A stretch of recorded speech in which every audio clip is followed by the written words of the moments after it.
Hey guys, what is up? Brandon Hicks here with the Orange Guild, and welcome to another Friday night live stream in Blender. So, hope you guys have had a great week, kicking off the weekend tonight with me, and I appreciate your time being here, hanging out with me.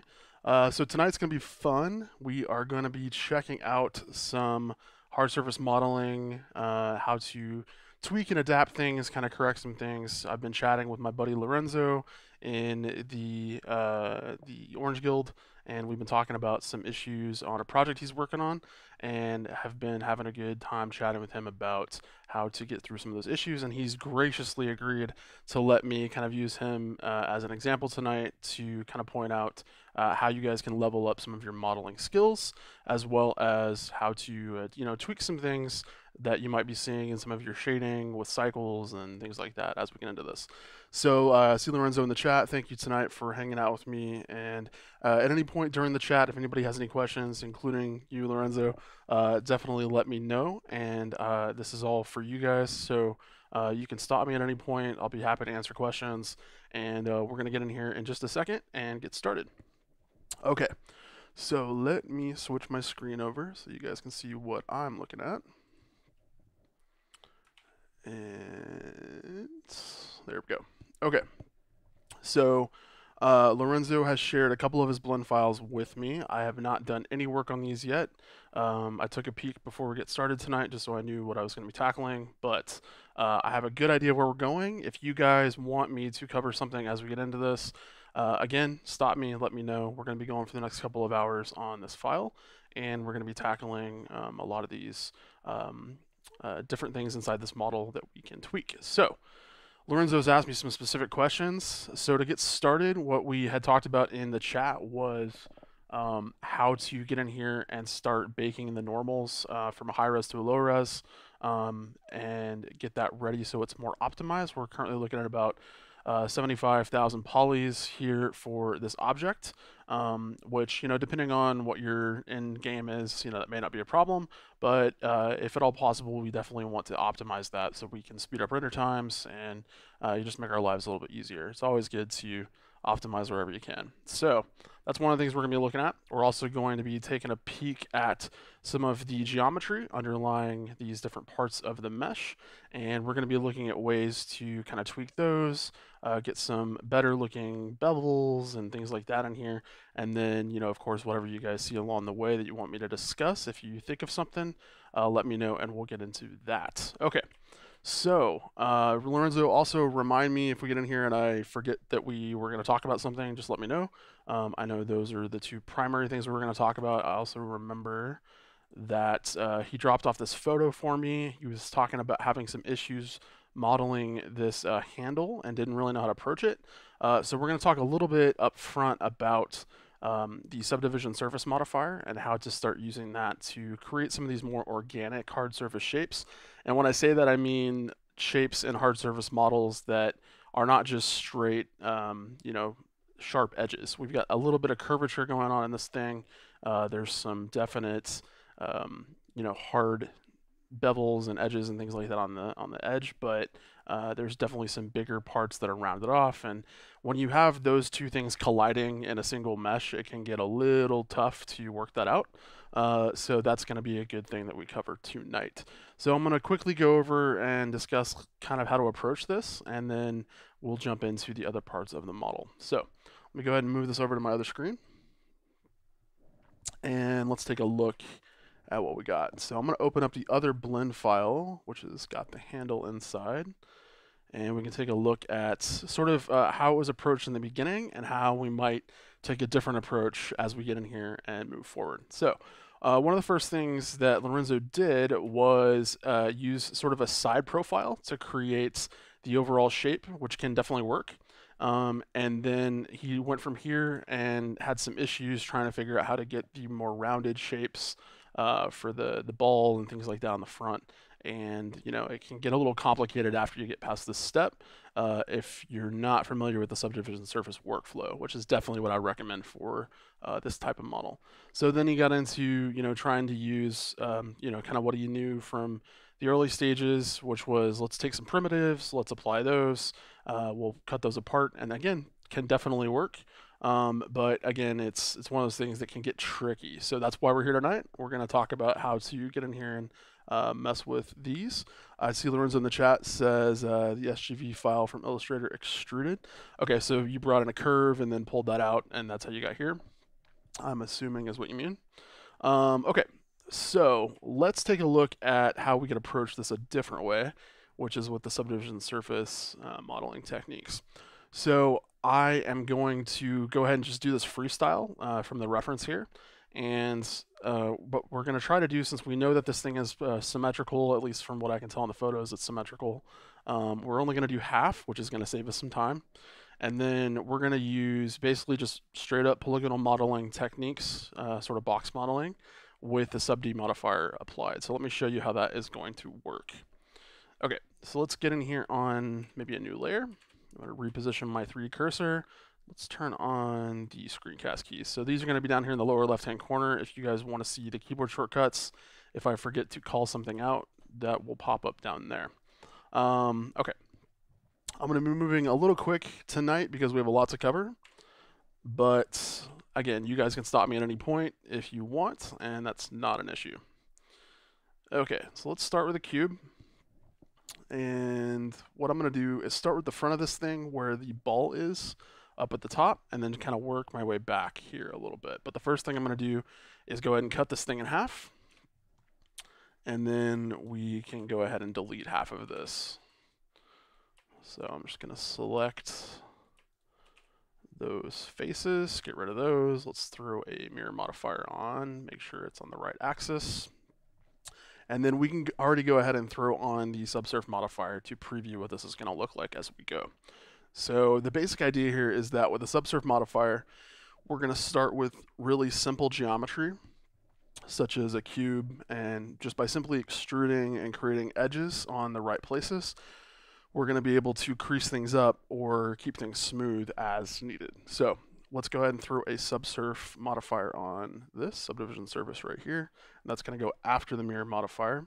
One of the things we're going to want to make sure we have on is clipping in the mirror modifier here, and that's going to basically make sure that we can't go off axis. So if we look down the center of this, even if I try to move these vertices off the center line, that's not going to work with clipping turned on.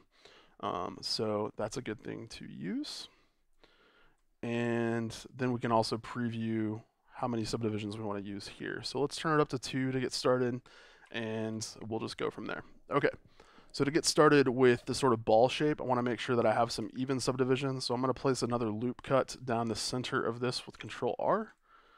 And that's going to give me a cut vertically, Control R horizontally to get a cut there. And then let's go ahead and sort of round this thing out. So one of the things we can do to do that is to make our pivot point the 3D cursor, because it's already in the center of our object here. And then we would just go ahead and select these outer vertices, and we're going to scale towards the middle of that 3D cursor with S. So as you can see there, just by doing that, we get a little bit more of a rounded off sort of profile. So obviously we can tweak this as much as we need to. We're going to want to pull these in as well a little bit.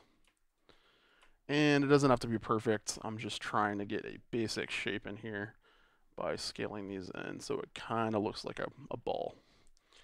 And we'll do something kind of like that.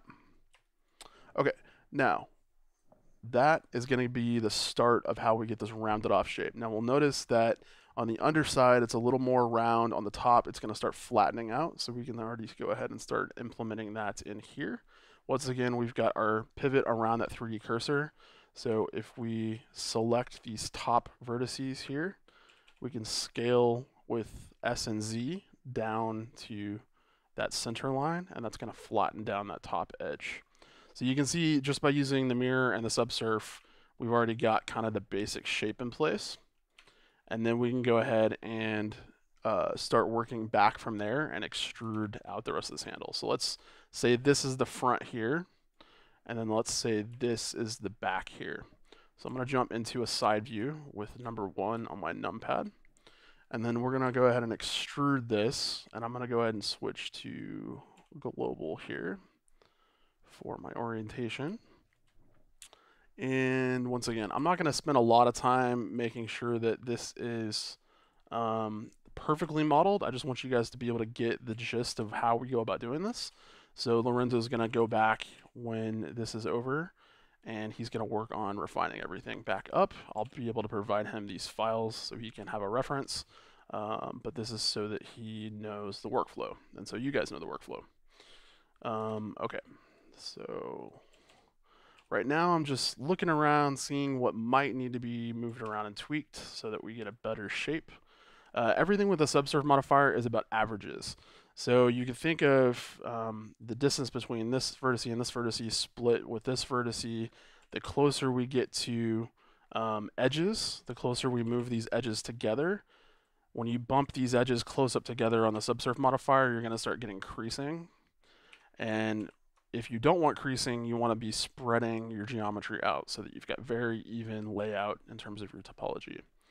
So that's something to keep in mind if you're going to use this workflow. And I love this workflow. I've been using it since I was a student, and you know, there's definitely downsides, but overall, it is a very, very good workflow that you can use to get almost any sort of object in place. And you just really have to understand the basics of how it works, and then after that, you guys can feel free to kind of break the rules however you want to make this a little bit easier to work with. Okay. Okay, and occasionally I'll just switch off into object mode with tab so that I can check my profile, make sure that's kind of looking good. Don't worry about the facets that you see right now. It's not smooth shaded, and you know, that's fine because we're just in preview right now. So what I'm going to do is go ahead and switch off my grid and the axes because I don't like these. They kind of get in the way as I model. So I'm going to turn those off under the properties panel over here within. And then we can just look at our model by itself. Okay. So I'm going to go ahead and save a new version of this. And I'm going to call it stream. And that way Lorenzo can do whatever he wants with this later. Okay.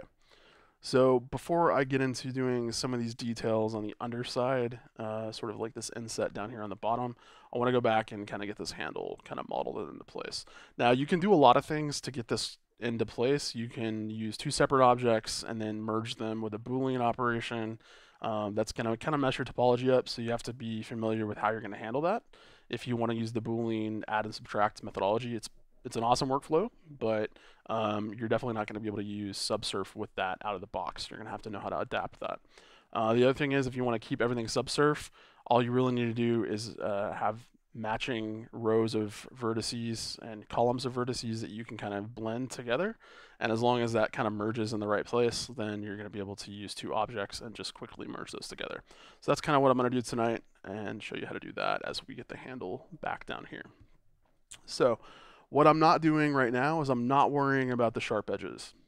I'm making a mental note of where those are so that I can go back in and increase those up later. But at first, I just want to block in the basic flow of the geometry, the basic forms that you see here. And so knowing that we're going to need a cylinder back here, what I'm going to do is go ahead and add one. I'm going to throw my 3D cursor back here, so that's where it's inserted. And I'm going to throw in a cylinder. Now, that's probably way too many edges, considering we don't have that many to join up to with our base mesh here. So I'm going to hit T to jump into my tools palette, and then at the very bottom here, if we just added the cylinder and we haven't moved it around yet, we are free to still modify all of these settings. So we're going to bring this way down because, again, we're going to be mirroring this over. We don't need that many polys and edges to get this going. Now we're going to want to make sure that this is an even number so we can split this down the middle and delete half of it. But I think 8 is probably a good place to start. And from there, we can kind of decide what we want to do. So first thing I'm going to do is kind of play with some of these settings. And we'll drag that up a little bit maybe. You don't want to scale it if you still want to mess with the settings over here because it will kind of clear this out. So just make sure you know that. And once you're done, you can decide, how you want all these to work out for you. But once you're done, you can start modifying it directly in the 3D viewport. So what I would probably do is just go ahead and join these two center points up with J. That's going to cut an edge right down the middle of that. And I'll select the bottom two, do the same thing, hit J. And then I'm going to go ahead and delete half of this mesh over here so that it lines up with the same mirror side as our primary mesh over there. Okay, so again, what we're modeling at this point is this cylindrical surface here. And again, we're going to want to join that up. But right now, let's just get the rest of this body into place. So we're going to jump down to the bottom of this. I'm going to reposition my 3D cursor so that we can use that as a modeling point in the 3D viewport. So I'm going to hit Shift S and move my cursor to the selected points. That's going to average the distance between this point and this point, which again puts this right in the middle of the bottom of our 3D cylinder here. Then I can switch into face mode. And what I want to do is create sort of a sub-cylinder that's coming out of this. So the first thing we're going to do is we're going to inset that face so that it moves in towards the middle a little bit further. And then we're going to extrude down to the bottom and finish off the bottom of that cylinder down there.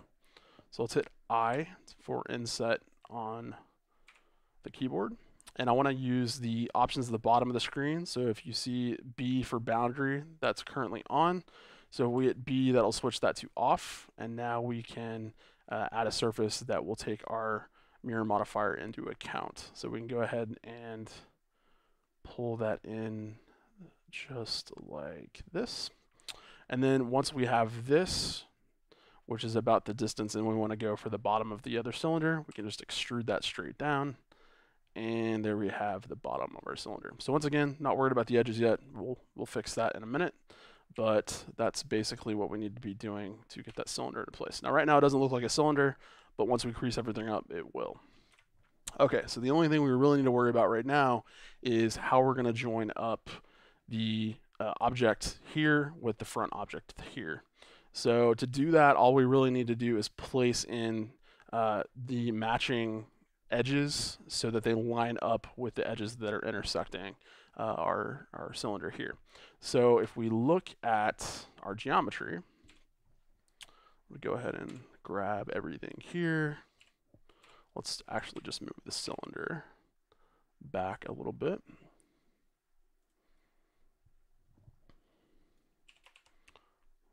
Might proportionally kind of scale this in a little bit so that it's a little bit closer to the reference there. Okay, so what we're going to want to do is look at where these rows are lining up on the back end. So we know from the top we have one edge going all the way around, starting here, that we're going to have to connect up. We know we have a center edge going down the middle of this sort of handle shape here, and then we have a bottom edge that we're going to have to connect up. So that's 3 rows that we're going to have to put in here somewhere. So to do that, we're just going to use our loop cut tool. So I'm going to insert a loop here, and we can just place these manually somewhere so that they're about in the right place to line these up. Of course, we can move these around, so I'm not going to be too worried about where these are placed, but somewhere right around there is fine. Let's go ahead and select this entire section of the other mesh for the cylinder by hitting L. And I'm going to hide this with H. So to join this up, we're going to have to go ahead and get rid of these faces back here that are going to be inside the mesh. So I'm going to select these 2 faces, hit X, and then just delete the faces. That's going to open this up for me so I can join those together. And I'm going to hit Alt-H to unhide that cylinder. And we're going to do the same thing on the cylinder. We're going to select the faces that we want to get rid of so that we have room to join this up over here with this mesh. So I think that's going to be what I want. Let's go ahead and get rid of those. And now we've got 2 holes that allow us to, kind of pick where we want to join things up. So easiest way to start this off is to realize that the interior edges or vertices that are running down the center line are going to be joined up because they have to be joined up. There's really no other way to do this.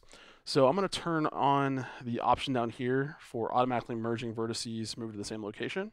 We're also going to switch over to vertex snapping so that that will automatically, when I hold Control, snap to a vertex over here. And that will let me kind of quickly join these up.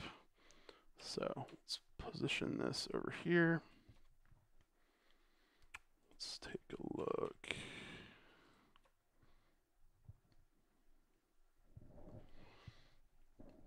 Okay. So my snapping is not looking like it's working. Let's try, there we go. The settings need to be turned on there. So this was the option that I had to turn on, snap onto itself in edit mode. And when I hit G, I'm gonna hold Control and left click to accept, and then with this option turned on down at the bottom, that's gonna automatically merge to there. So you can see what that's doing. And the second we start merging one edge on any of these, except for, the second we start merging these with more than one vertex, you're going to start seeing these actually start to blend together. So what we need to do now is decide where this needs to go. So I'm going to snap this one to this one. So hit G, hold Control, left click, and there you can see with the subsurf modifier, it's starting to blend these together. And then we're going to do the same thing here, G, Control, and then it looks like we're going to need some more geometry here. So what I'm going to do is I'm going to move these back so they kind of line up a little bit better. And then I'm going to use the fill commands that we have available to us to sort of fill this hole in. So what you can do is, there's a couple of ways to do this. You can select this entire ring of vertices, edges right here by holding Alt and right clicking on the edge, and that will select all of those. And then you can use a grid fill. So if you just hit spacebar to search, you type in grid and look for grid fill, and that will automatically fill that for you. You can also use the F2 modifier, which I like using a lot when I model because it really speeds things up if you want to do things with keyboard shortcuts. So if you go to add-ons, excuse me, you can type in F2, turn on the Mesh F2 add-on, which is it's included with Blender. And basically what this is going to let you do is really quickly create geometry to fill things in. So if I select vertex down here, all I have to do is kind of move towards where I want it to join. I can hit F, and that will create an edge for me. Now, if I'm using a single vertex, it may not join. So what we can do is switch to edge mode, hit F, and then F again, and that will automatically join those up. So pretty fast. Especially if you like to do that from the keyboard like I was mentioning. Okay, so now we've got our basic mesh kind of in place. The only thing we have left to do here is to cut in this hole. So let's go ahead and look at our reference once again and see what this looks like. So around the bottom around here, this is kind of where it begins under the surface of this sort of half sphere. And then it goes all the way down and again kind of goes up and into the mesh, sort of this is hollow in the inside. And we've got our walls intact over here. So this is really simple to do. What we're going to do is jump back into edit mode.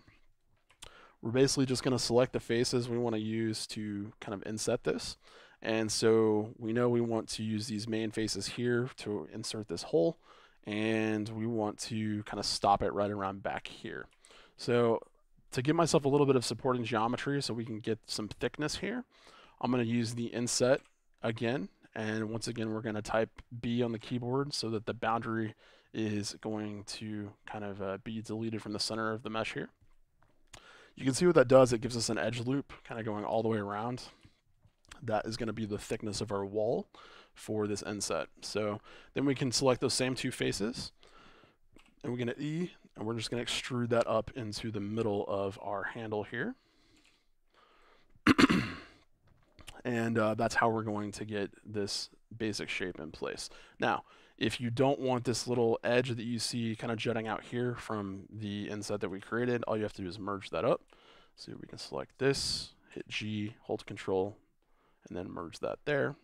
You can also, if you want to maintain a quad, start here, use K for the knife command, and then just cut in another edge here, hit enter.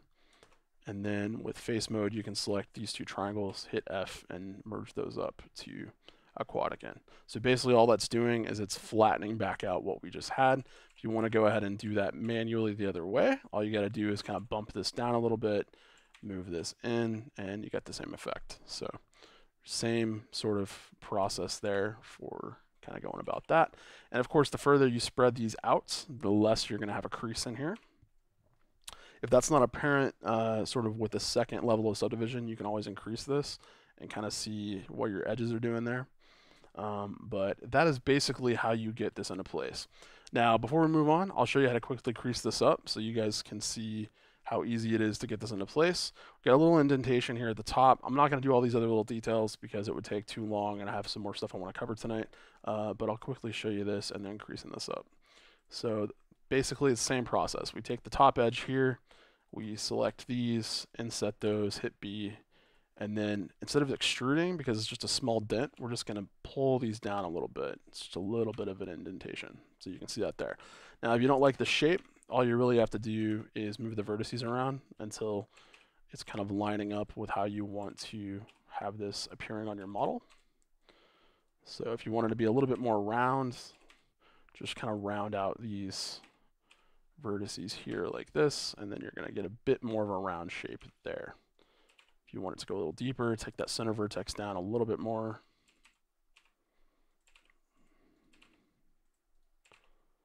And there you go. Just like that. Take these, maybe pull those back a little bit more. And that rounds it out just a little bit for you. And all of that's just about spending the time to sit here and kind of tweak your placement of your geometry until you get a feel for how things need to look. Okay, so to crease things up, we're going to use some simple commands. Now, there's a couple of ways you can do this. You can add in edge loops like we've been doing with Control R to bunch a couple of these edges up next to each other, which is going to give you sort of the creasing effect that you see there. But what I like to do is jump into edge mode, select a loop that I want to bevel, and then I like to use the bevel command. So if you use Control B on the keyboard, that'll let you move your mouse over after you hit Control B, and it will start beveling from the center out on that edge. And it's basically just splitting those edges into multiple divisions. So if you scroll up on your mouse wheel, it's going to add in multiple divisions, so you can create a really rounded off edge if you want. Again, with a subsurf modifier, you really don't ever need more than a couple of cuts to make this work. So you can decide how smooth or how tight you want those depending on your model, but that's up to you. So if you want them fairly tight, I wouldn't get insane with how close these are together. You have to keep in mind your scale, but that's how you start creasing things up there. So we just do the same thing all the way around the model, select all of the edge loops you want to crease up, Control B, add in a couple of segments, and then keep your widths consistent for how far apart things are there. And that's really all you need to do. So this is the way you can kind of get smooth surfaces combined with hard surfaces and getting things looking correct. To get rid of the faceting, all you really need to do is switch into tools. And of course, depending on your workflow, you've got a couple of options. You can use smooth shading, which will smooth that out, which I recommend in combination with the amount of subdivisions you're using. You can do that. You can also jump into the properties for the object mesh data and then turn on auto smooth. And this will allow you to dictate what is smooth based on the angle that you set here, which is heavily used in the Boolean sort of workflow to kind of automatically smooth out the normals of your mesh. So that is basically what you need to do. If you're noticing some sharper edges you want to get rid of, typically all you need to do is crank up one more level of subdivision, or you can add in some more cuts right around that area, which will allow you to keep your subdivisions lower and still round things off a little bit more. So if I cut in here, you're going to notice that changes the number of subdivisions in this area. You can also add in a cut here, move that back, and of course more subdivisions are going to be added in this area versus these areas because there's more edges here. So there, you can see what that did. And there you go, guys. That's really all it takes to get to a point where we are working with something that is doable with the subsurf modifier. Okay, so let me switch back out of ortho. And here is our original object. So this is really huge. So I'm going to scale this down so you guys can see a comparison. And let's just move this up.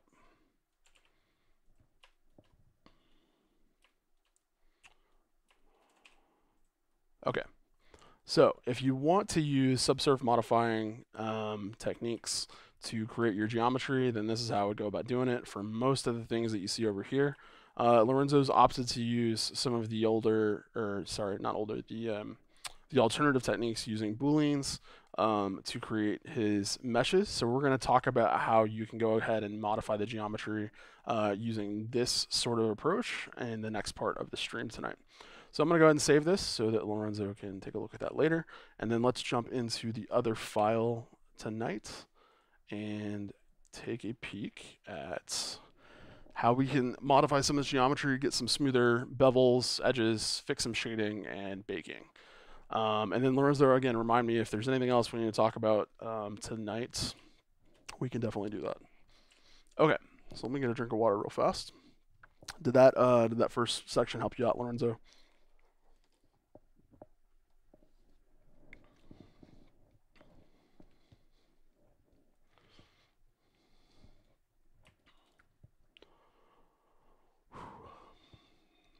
Okay, so let's take a look at some of the things in here, and we're going to start off by just taking a look at what these objects look like and the native file, and then we'll just kind of pick it apart piece by piece, and I'll just talk about some things that I'm noticing.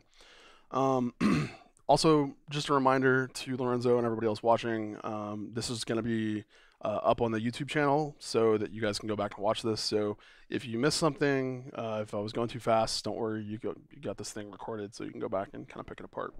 Okay, so once again, let me turn on screencast keys. And let's take a look. So we got Lorenzo's sort of scene here. If we hit Shift Z, switch into rendered view, we can see that he's using cycles. Got some materials set up here, and he's got his model going in this display. So let's take a look at what we can possibly do to kind of enhance things. So first thing I'm kind of noticing is that in the background, we've got our smooth shading not active on the cyclorama wall back here. So if we hit smooth, that's going to even out those shadows back there, which will help in the presentation. And then, of course, we can also, I'm sure he's got a lot of tweaking to do, so I'm not going to spend too much time talking about this layout because he's not in the home run yet, home stretch of getting this thing finished. So, there's a lot we could do to tweak the layout of the studio and, tweak the environment and all that. But we're going to focus on the model tonight. So if we jump into the 3D viewport, I'm going to hit Control B so we can isolate the section rendered view. And let's just take a look at where we're at and kind of assess what we may need to work on. So Lorenzo may not want to keep the setting I'm about to kind of adjust, but he can go ahead and make that decision on his own. To make this a little easier for me to see, I'm going to turn up the color for our background so we can see some of the shading and just get a little bit more light in the scene. And I'm going to be pivoting on the center of this object. So I'm going to grab this, hit period on my numpad to recenter the view around the objects in the middle, and then I'll just jump in here and take a look. Okay, so I'm not going to spend a lot of time talking about the material tonight because that would be something for kind of another discussion. We are going to talk about baking, but that's going to be kind of towards the end. So the first thing I want to kind of discuss, which I think is more important, is getting in here and fixing these obvious shading issues with hard surface models. So a lot of what you're going to find as you get in here and you start working on hard surface is that depending on the modeling techniques that you're using, especially if you're doing Boolean style modeling, some weird things can start happening with your shading. And so to demonstrate kind of what we're talking about, let me kind of pick apart some pieces here. So in the 3D viewport, if you want to do a preview of what this would look like on a shiny surface without actually having to use cycles, what you can do is jump down to the matte cap and turn this on, and then pick a really reflective sort of surface. So let's pick something kind of like maybe this here, and that's gonna switch us into sort of a car paint surface for this model. And then we can kind of look at what we need to tweak to get this going. Now the main issue we have at this point is that these edges are gonna be way too hard, way too sharp for kind of trying to do a realistic product viz rendering. So that would be the first thing that we need to start tweaking. And you're going to notice as we start tweaking that issue, it's going to introduce other issues that we're going to have to address. So let's start with something simple, and then I'll move into some of the more complex objects as we get in here. So if we just look at this cylindrical object, jump into edit mode, you're going to notice that we have lots and lots of edges, and then we have some n-gons on the front side and the back side. So let's talk about some of the pros and some of the cons with the way that we currently have this object set up. So I'm going to isolate this so we can just see this. And then as you can see, if I zoom in kind of close to this object, I'm getting some clipping happening. So I'm going to adjust that by going up to my clip start and end in my 3D viewport properties. And I'm going to turn this down to 1/1000th of an inch, or 1 millimeter. And that's going to allow me to get really close to this without it clipping, do anything weird on me. Okay, so pros. We're getting a lot of rounded off edges because we've introduced a lot of geometry. So that's something we can definitely use. If you're using booleans, that's not necessarily a problem. So that can be done, not an issue. We're also using n-gons, which again, can be no problem. It just depends on how you use them. So there's other ways to go about this, which you just saw with the subsurf modifier. But let's say we didn't want to use a subsurf modifier. Let's say we're still in the middle of using Boolean operations and we want to keep everything kind of the way it is, and then just adapt this, right? So we're going to have to work in the restrictions we have here. So what I want to do is I want to bevel this edge. Now, with this currently set up, if I select this edge loop here and start beveling, we're going to be able to kind of do what we did before, but we're going to have to add in more bevels, more loops, more edges on that bevel because we are not using anything in the subsurf modifier to smooth that out.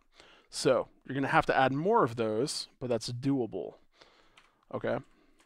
Now, we're still working on a high-res object here, so this is not a low-res concern right now, so we're not going to worry about that. But once again, we can select this side, bevel again, and again, you're just going to need to kind of double up on the edges that you're using over here. Now, again, if you're modeling at home and you want to be more accurate, if it's for a client, something like that, whatever you do on one side, you're going to want to make symmetrical on the other side. So there's a couple of ways to do that. You can memorize the bevel width that you're using at the very bottom of the screen when you bevel your operation here. You can also put a loop cut right down the middle of your symmetrical object. Go ahead and delete half of it. And then just go ahead once again and throw on a mirror modifier. Okay, you just got to find the axis that you need to use to make that work. Once again, throw on clipping, and you're good to go. So now whatever you do to one side is going to happen to the other. If you want to select all of the edges over here, and then you want to, let's say, spread those out, then again, that's going to be kind of mirrored on the other side for you, and that's no problem, as you can see there. Okay, so once again, we want to kind of figure out what our kind of methodology is going to be for how we smooth this. We want to jump into the mesh data, turn auto smooth, and we can crank this up to something higher. Let's go ahead and throw on a smooth shading operator.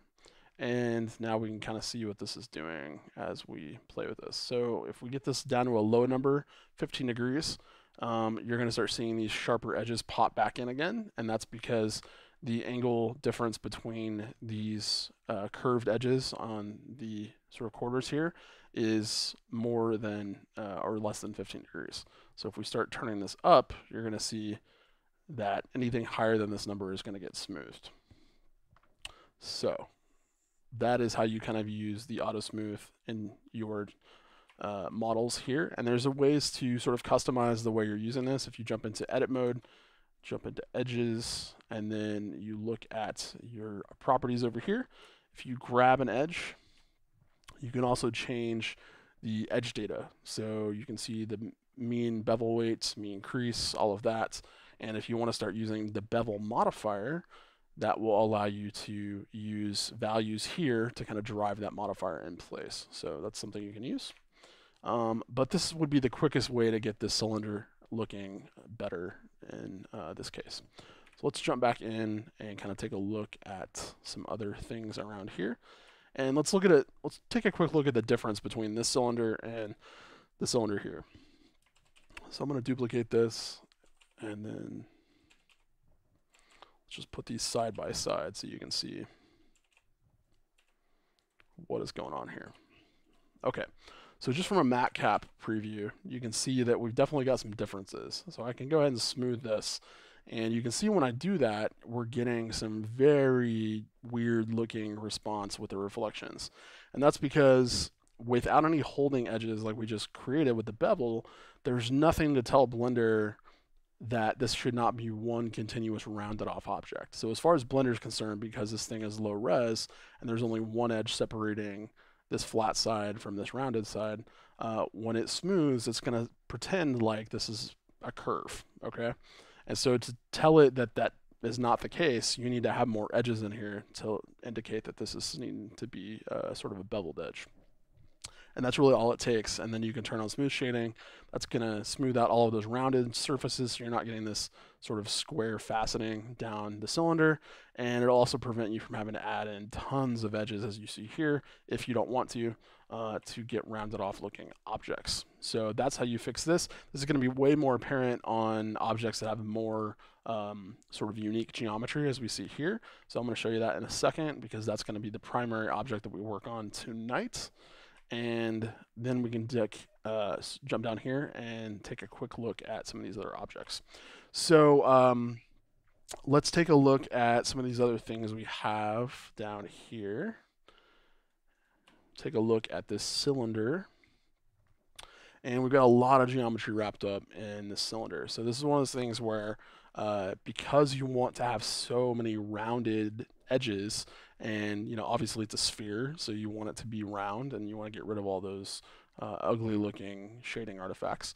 You want to find a way to do that. Now the problem with adding tons of geometry in is that you are going to make it really, really hard to modify this. So if you want to keep modeling, you want to keep using booleans, you want to keep chopping away at this, adding in screws, subtle details, which for this model may not be necessary, but for other models you may want to just continually add more and more detail.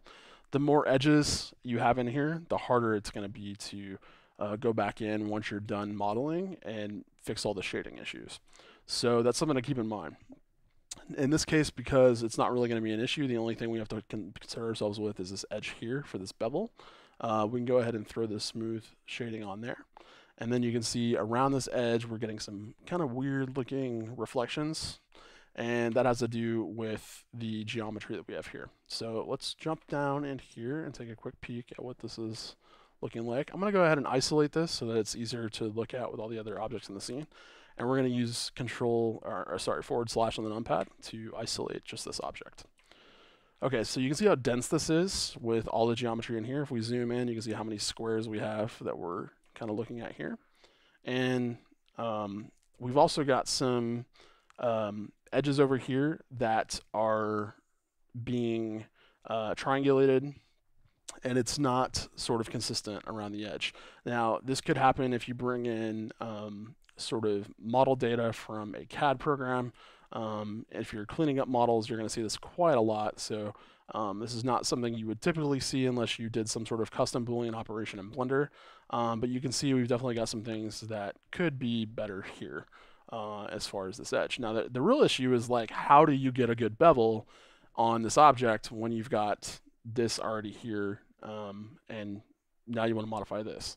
So again, you could use booleans. If you create an object that has a nice curved edge, you can subtract that from this object, which would allow you to do that, but you're going to get more and more progressively worse geometry as you do that. And if you're able to get a good looking shading result, that's really all that matters, because you're going to be baking this probably to a better object for when you go to animate or when you go to render. You're not going to be using the really, really ugly, really, really high res object, because as you can see, this object by itself has 125,000, 62,000 faces. So that's contributing to a lot of the geometry that we have in this scene, just from this one little ball here. Now, one of the other things we could talk about is, are you ever going to see the geometry down at the bottom?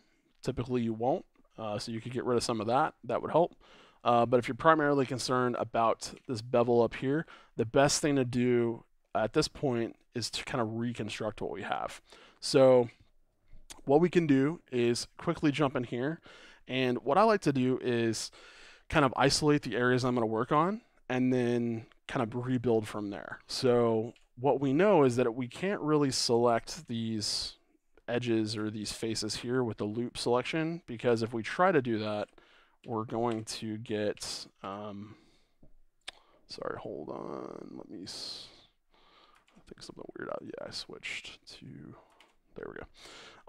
We're going to get some weird things happening. So what we need to do, so we can select the loop here for our faces, but that's kind of running into a problem because as it gets around here, it's not going all the way around. So we need to find a section where it does go all the way around. So we want to jump in here and grab this section, and it looks like this one does go all the way around. So I'm going to use H on the keyboard to hide this, and then I'm going to select the entire rest of the object on the outside here, and I'm going to hide that as well. So now we're really only focusing on the part of the model that matters, which is this area here that we want to bevel. Now the inside of this is the same way. I don't really want to focus on all the geometry in here because it's kind of just in the way. So what I'm going to do is do the same thing on the inside. We're going to find where the faces kind of go all the way around and they connect normally. And then from there, we're going to be able to kind of move out and get a good looking mesh. So I'm just going to go around until I find that lower edge that is connecting all the way around, as you can see here. And we know everything above that kind of needs to be tweaked. So I'm going to hide this, and then that's going to disconnect temporarily this outer ring from the interior surface. I'm going to hit L on the inside. It's going to select all the stuff up to the edge that we just hid, so you can see it's not connected. And we're going to hide that too. So it's all still connected. We didn't disconnect anything, but we're just hiding stuff. Okay, so now that we've hit all that stuff, we can kind of focus on rebuilding this area of our mesh. And the way we're going to do that is we're going to start by taking the stuff here that we see, and we're going to keep the edge that we need to keep so that it's in the right place, but we're going to rebuild all the geometry around it. So there's a lot of ways we could do this. I'm going to switch back into edge mode so we can kind of pick things. You'll notice that we got some misalignments. There's probably some edges that aren't actually joined. If we were to select some of these, it's not even possible to select some of those right now, but you can see how that's looking, and yeah, that's just not good. So I'm going to turn off that that sort of merge option that we had down at the bottom right there. And what I just want to do first is see if we can grab the rings around so that we can kind of figure out where the topmost edge is here on our model. And instead of spending all this time selecting this, what it might be easier to do at this point is just to kind of grab a new ring and put that into place. So I'm going to grab this outside ring here with the correct number of vertices. Let's jump into the top view. I'm going to duplicate this, hit Shift D, and then scale this in. And then I'm just going to try to align this so that it is kind of centered on the top side of the mesh here from the top down. So I'm just moving this around manually in the top view.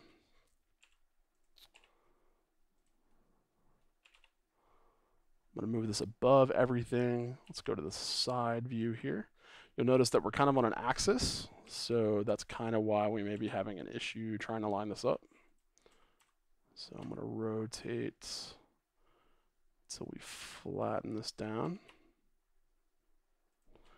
Jump into the side view. We'll do the same thing. Rotate a little bit. Scale in, jump back to the top view, and it's just a game of trying to kind of line this up correctly. And let's make sure we're under median point, so that's scaling from the very center of this object out. And then let's see if we're in perspective view, if we're kind of got things lined up. So we're going to move this downwards, approximately positioned right on top of the topmost edge. And this is going to be our golden guide for how this needs to look.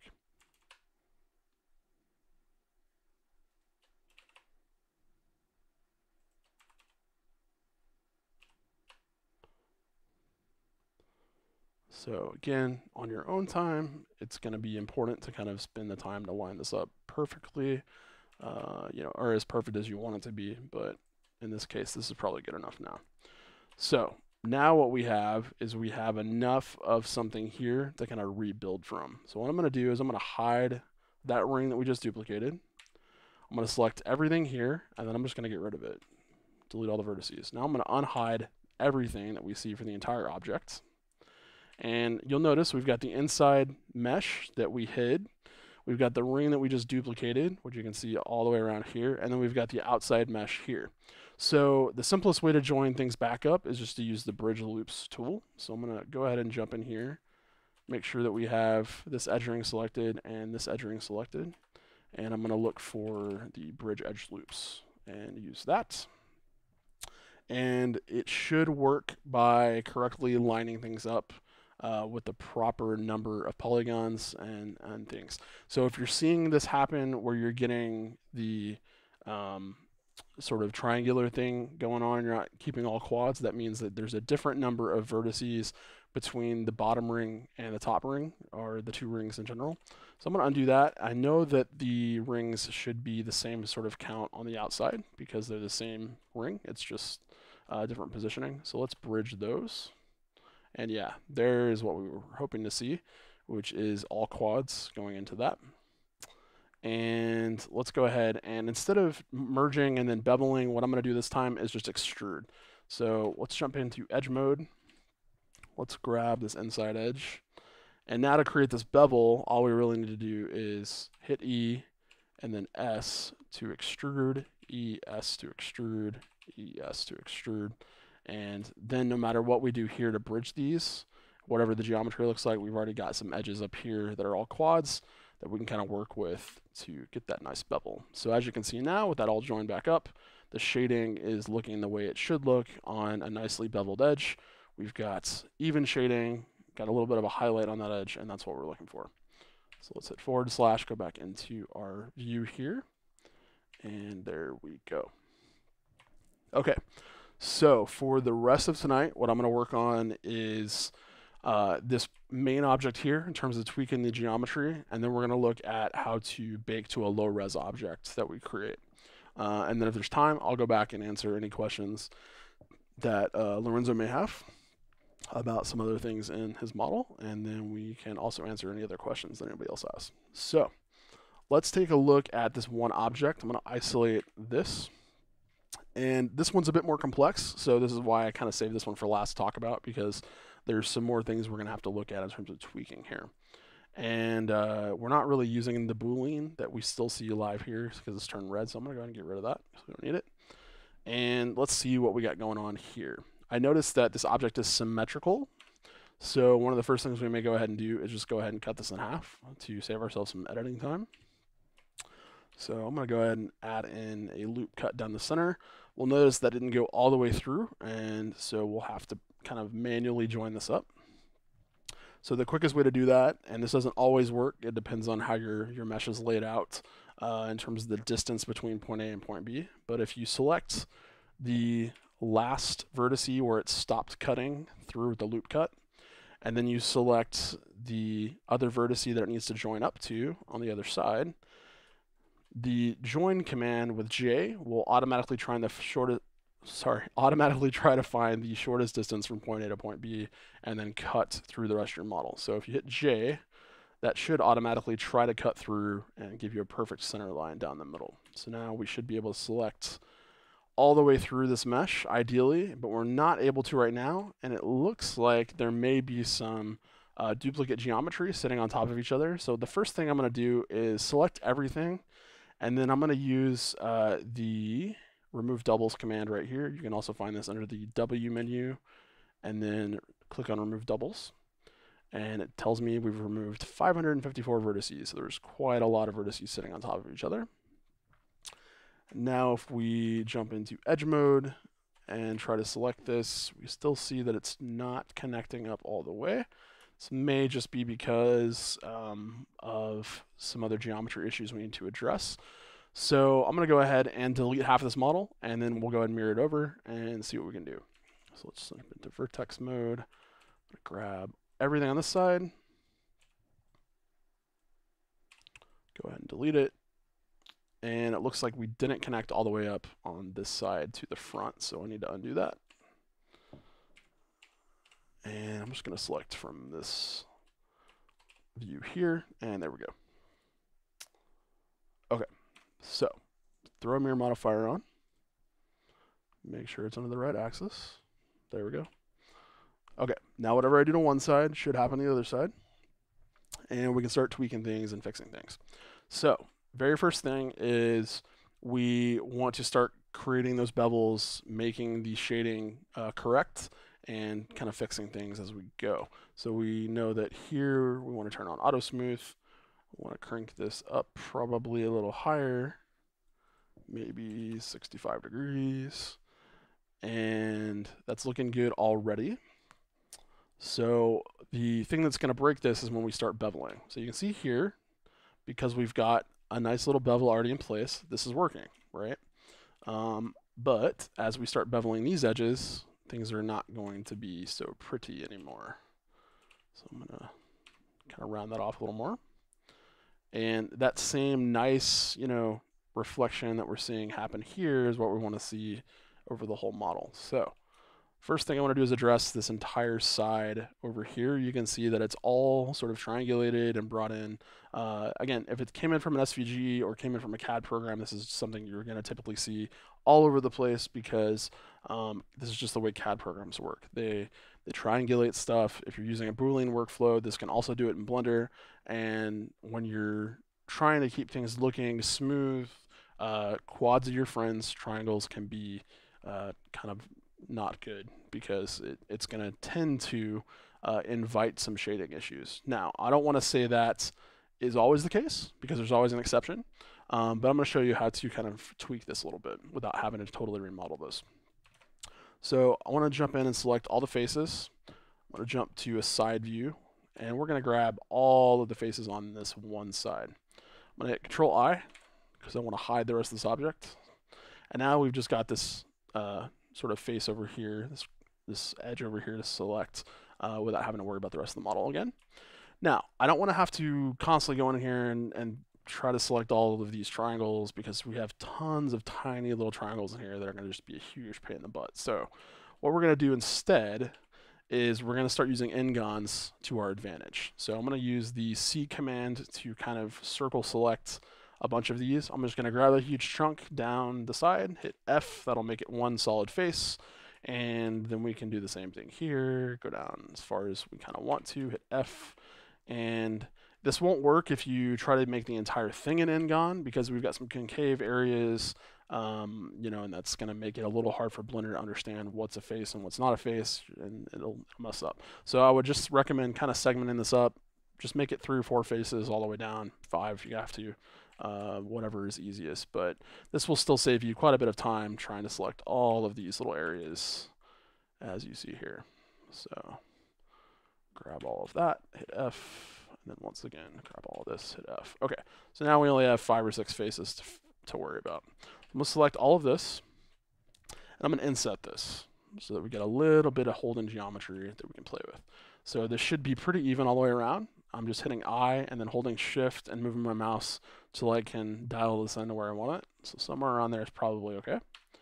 And that is going to give us a little bit of a better edge to work with as we bevel because we've now created quads. So if I unhide the rest of this, even though these were all triangles and we don't really want to mess with n-gons and we can avoid it, we've used this to our advantage to automatically extrude in with quads. So that's going to save us a little bit of time as we get in here and bevel.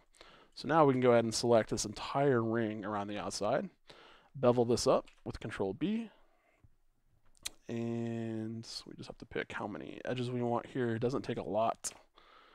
And even just doing that little bit of bevel is going to really make this feel more realistic because no man-made object is going to be perfectly sharp. And so the more you can add in those subtle bevel details like that on your hard surface objects, the better off you're going to be in terms of trying to make these feel like they're in the real world. So I want that curvature kind of going around the outside edge, so I'm spacing those out, moving those down a little bit so you can see the reflection shift.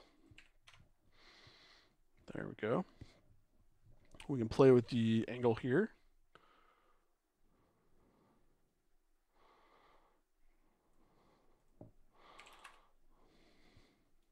And anytime you create new geometry, if you're noticing when you switch this angle up and it's not doing anything, you want to go ahead and hit smooth shade again, because when you create new edges, they aren't automatically smooth shaded, they're flat shaded.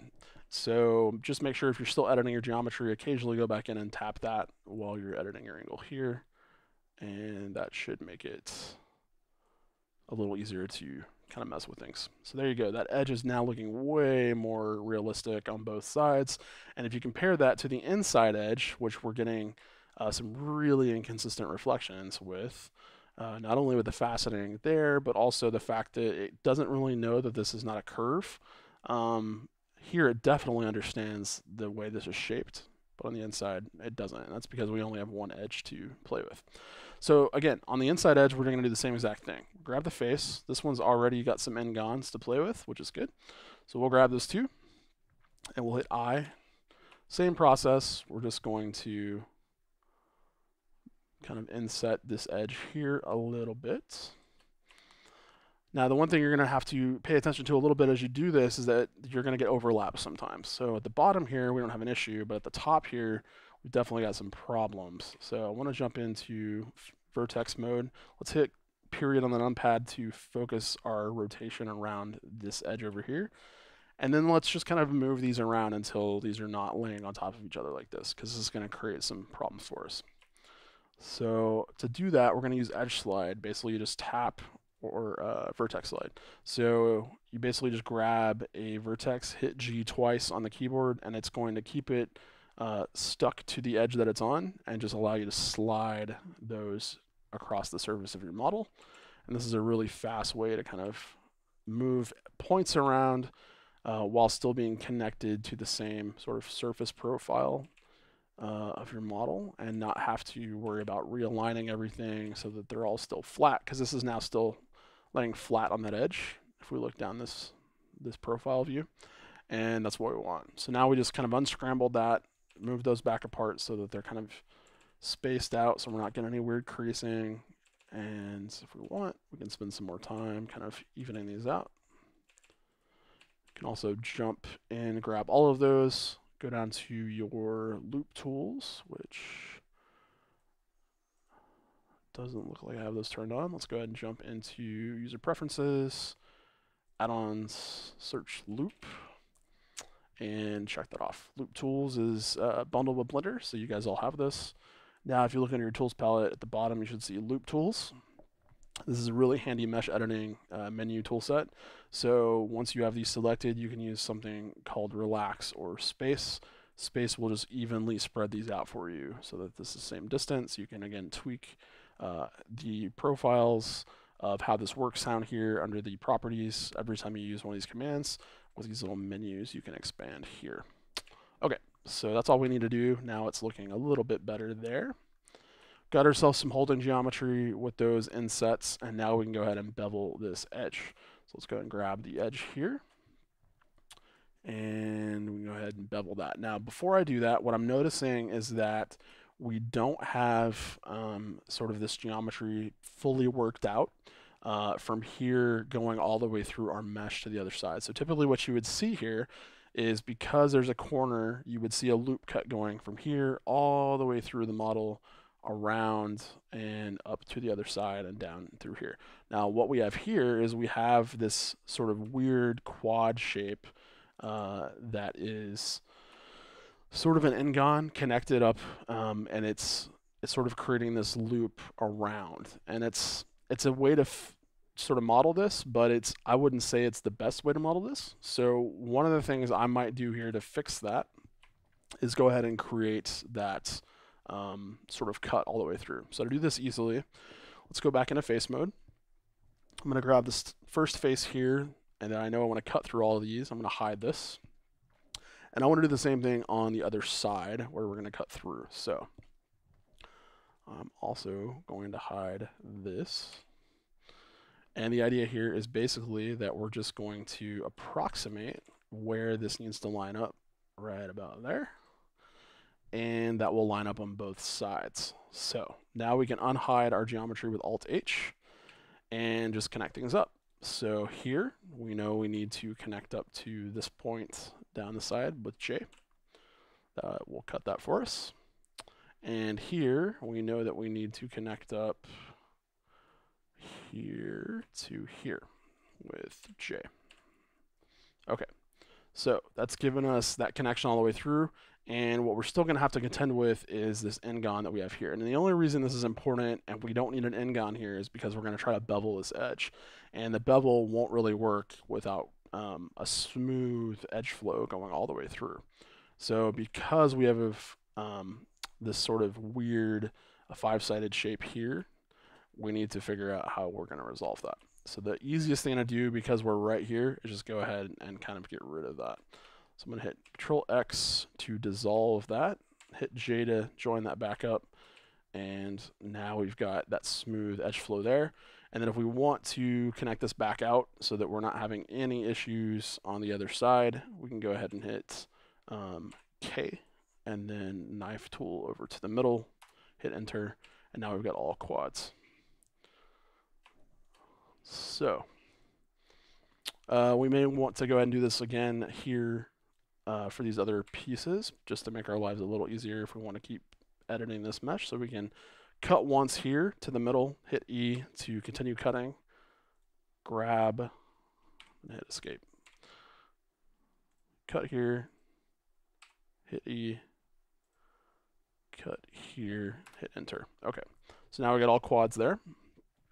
Let's jump down the bottom, see if we have any other issues. And it looks like we're going to want to connect this up as well to the center.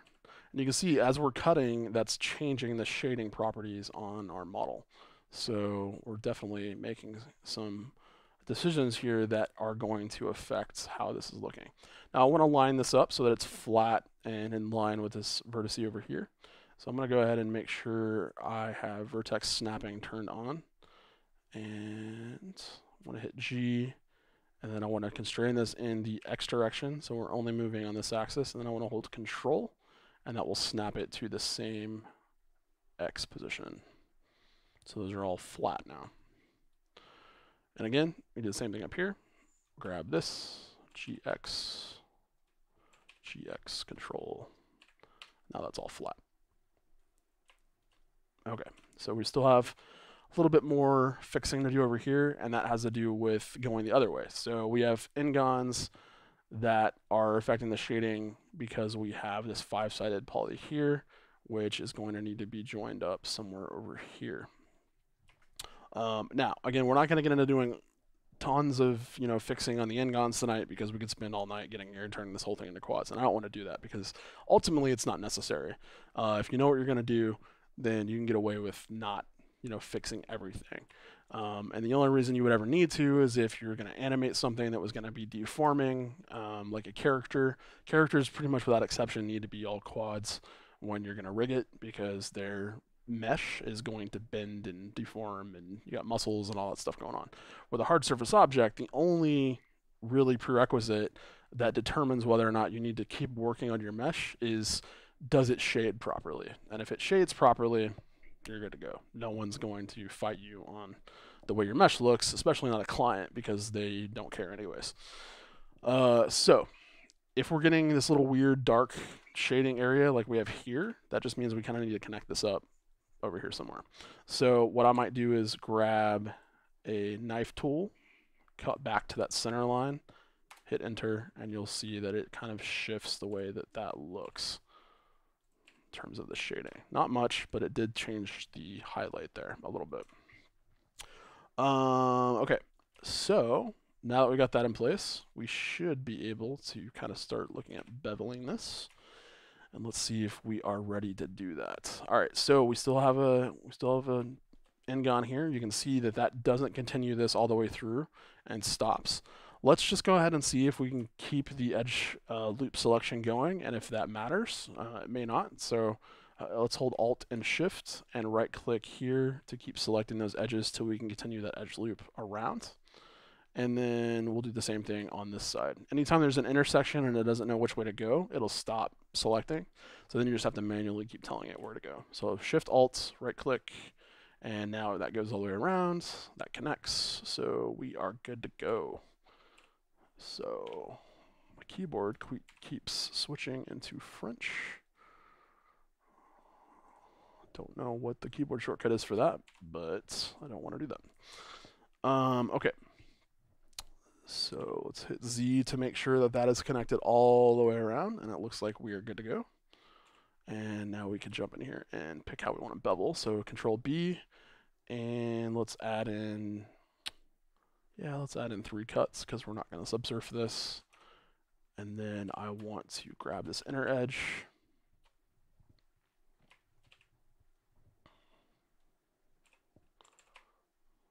Move that away a little bit, about like that. We'll grab the next edge, move that away. And if you're getting a little bit of inconsistency with how this looks because of the highlighting on the matte cap, just switch that off real fast. And then you can switch that back on and preview how it's looking once you're done spacing these out. Okay, so now we've got those kind of spaced out the way we had over here. It's not perfectly consistent, but it's enough that from a distance you're not going to be able to tell. So that's looking pretty decent from the inside there. We still got some artifacts here we want to clean up. But the other thing to consider is if you're going to have a bunch of objects snapping and connecting inside of this, and it's covered up the entire time it's animating or whatever when you're presenting, you may not even need to fix it. So, obviously the perfectionist inside of you may tell you, fix it, but if you're never going to see it when you render, I wouldn't worry about it because you're just going to spend more time doing this than you need to, and honestly, it may not be worth it. So, might even be able to just fix this with a quick triangle. Don't really know. This is all Ngon in here, which is going to, again, present potential problems depending on what you're looking at. Looks like with this, we might be able to go ahead and do ourselves a favor by dissolving these and just merging this up with that. Let's turn that back on and merge that up. And then we can go ahead and just join these back up. J. There we go. Okay, so Lorenzo's telling me we probably won't see it, so let's move on to the next part. Okay, so let's turn our matte cap back on, preview again, and I'm thinking we are good at this point. So we've got most of our bevels in place, and the important areas that we're going to notice. Again, last thing we may want to do is go ahead and bevel the outside here so that we can actually see some highlighting on that. So I'm going to go ahead and do that real quick.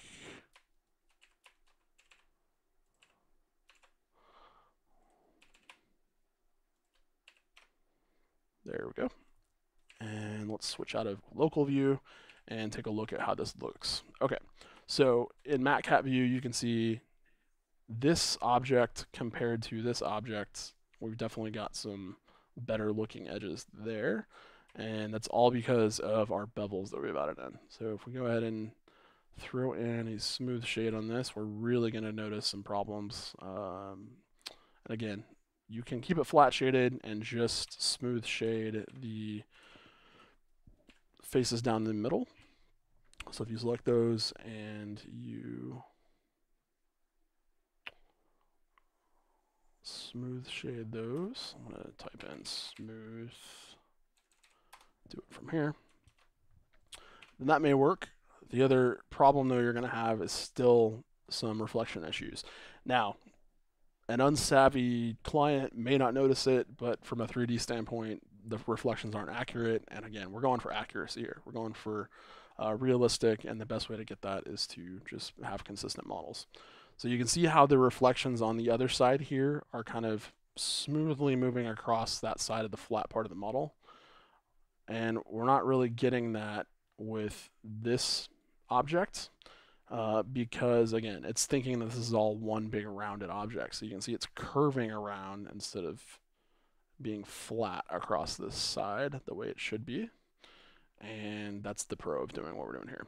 Now, there's one thing I wanted to talk about to Lorenzo because I saw this down here. So we've got a cylinder. He went ahead and threw in some screws down here, some threads with the screw modifier.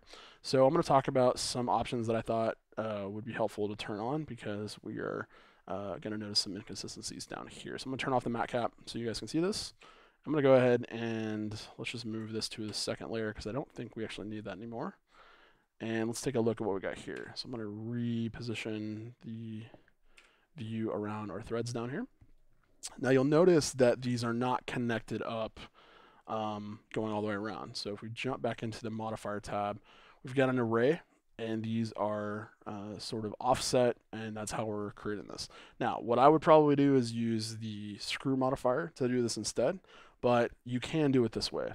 The only option I would check off is this merge option, which is going to automatically connect the points from all of these that you see as they're going down the list. So if it's within the distance that you set here and you have merge turned on, it's going to automatically connect those edges. And then I'm going to go ahead and make a copy on the second layer so you have a backup, but I'm going to apply this. And now you can see that these are joined up. Now, you might have some inconsistency with the normal, so if we select everything and hit Control N, that should fix the normal issues. We don't have any doubles, so that's good. And the rest of this is going to come down to shading. So once again, you'd want to kind of adjust things. Now again, I would do this before we apply the array. So come in here with the edge, select all of this, do your bevels here. A couple of cuts is all you need. And because we are not using a subsurf modifier, we may need a few more sort of bevels around these edges so that they are rounded off. So I'm going to select all of these loops running around, and I'm just going to bevel these so that we have a bit more curvature on this thread. So let's just select these quickly. Now I'm not going to bevel the first and last because that will affect how they join up, but just to quickly show you what I mean, if we Control B and bevel these, space those out fairly evenly, we can grab a few more cuts in here like this, and that's just going to make it look a bit more rounded off as you see here. Now again, set this to smooth shaded, turn on your auto smooth, crank that up, and there you go.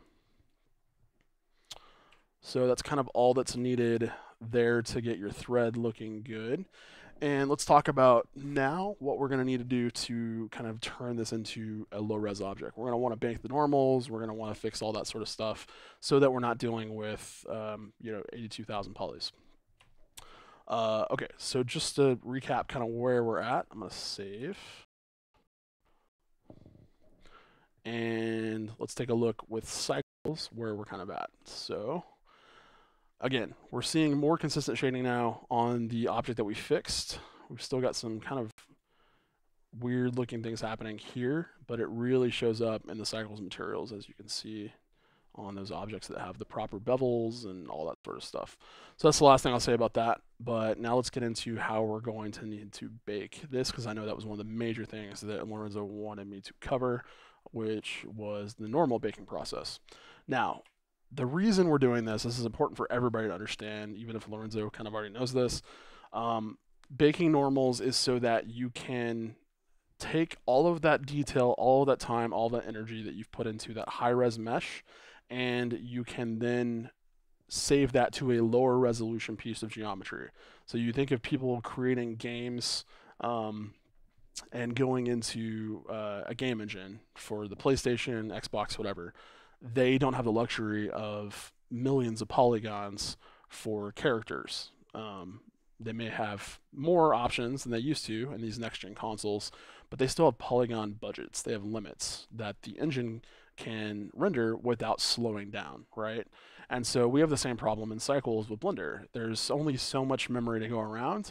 The more optimized, the better we can create good-looking graphics with lower res geometry, the more things we can cram into a scene, the more high-res textures we can use, the more we can crank up our samples, the faster the renders get. You know, it's a win-win for everybody if you learn how to do this process. So that's what we're going to be talking about the rest of the stream tonight, which is how to quickly get from a high-res to a low-res on a hard surface object, and then bake your normals, do the UVs, do all that stuff so that we can move on. So let me switch back over.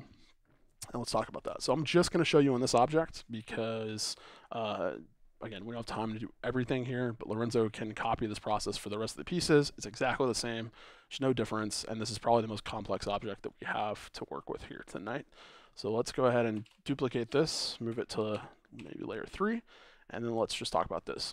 So when we get to the section where we're talking about baking, we're talking about moving into the next phase of the process. We're not modeling anymore, and we're texturing, and we're rendering, doing all that stuff. It's important to know that your settings, the things that you did while you were modeling, can affect how the results turn out on the other side of the process. And so as we get in here and we look at these settings that I'm talking about, you want to make a mental note of what we're doing here so that you can know what to address if you find issues when you actually get into the texturing process. Because if you're noticing certain issues pop up like stretching or you know, things are not looking right in the shading and things like that, obviously there's got to be something wrong either with your UV layouts, or there could be something wrong on the first side of the modeling process and you forgot to apply a setting or something like that that is now affecting this side of the process. So let me make that really clear by showing an example. If we look at our object here under the Properties tab, we notice that we've got a lot of things here that happened while we were modeling that we have modified these numbers, right? So when you first create an object, let's say we create a cube, and we place this over here. I'm going to clear all the settings so that we're back. When you first start a scene in Blender, typically you have a default cube, and this is what you're left with. It's at the very center of the world, so there's no location. It's got no rotation on it, and the scale is 1, 1, and 1, meaning perfectly scaled to an equal value all the way around. So scale is all set to 1. The dimensions are the actual size in world units of what this is. So this is different from the scale. But that's what you have. Now, as you start modeling, depending on what you change in edit mode and what you change in object mode, all of those numbers can move around and change. Now, that's fine as long as you remember to reset those when you get into the next phase of the process, because especially if you're going to be animating or if you're going to be texturing something using these coordinates, such as the object coordinates, to drive the cycles textures for your nodes, these can make a difference in how that looks on screen. So we're going to look at this object, and I'm going to show you guys how to zero this back out. So without having to move this around, without having to change anything, all we're going to do is tell Blender, like, okay, I'm done editing all this stuff. I want you to give me a reset on all those values. So to do that, you're going to use the apply command, which is Control A on the keyboard, and it will let you apply all of the stuff that you see here. And typically what you're going to want to apply is the rotation and the scale, and then the location if that's off center of the world axis. So we can hit location, that will zero that back out.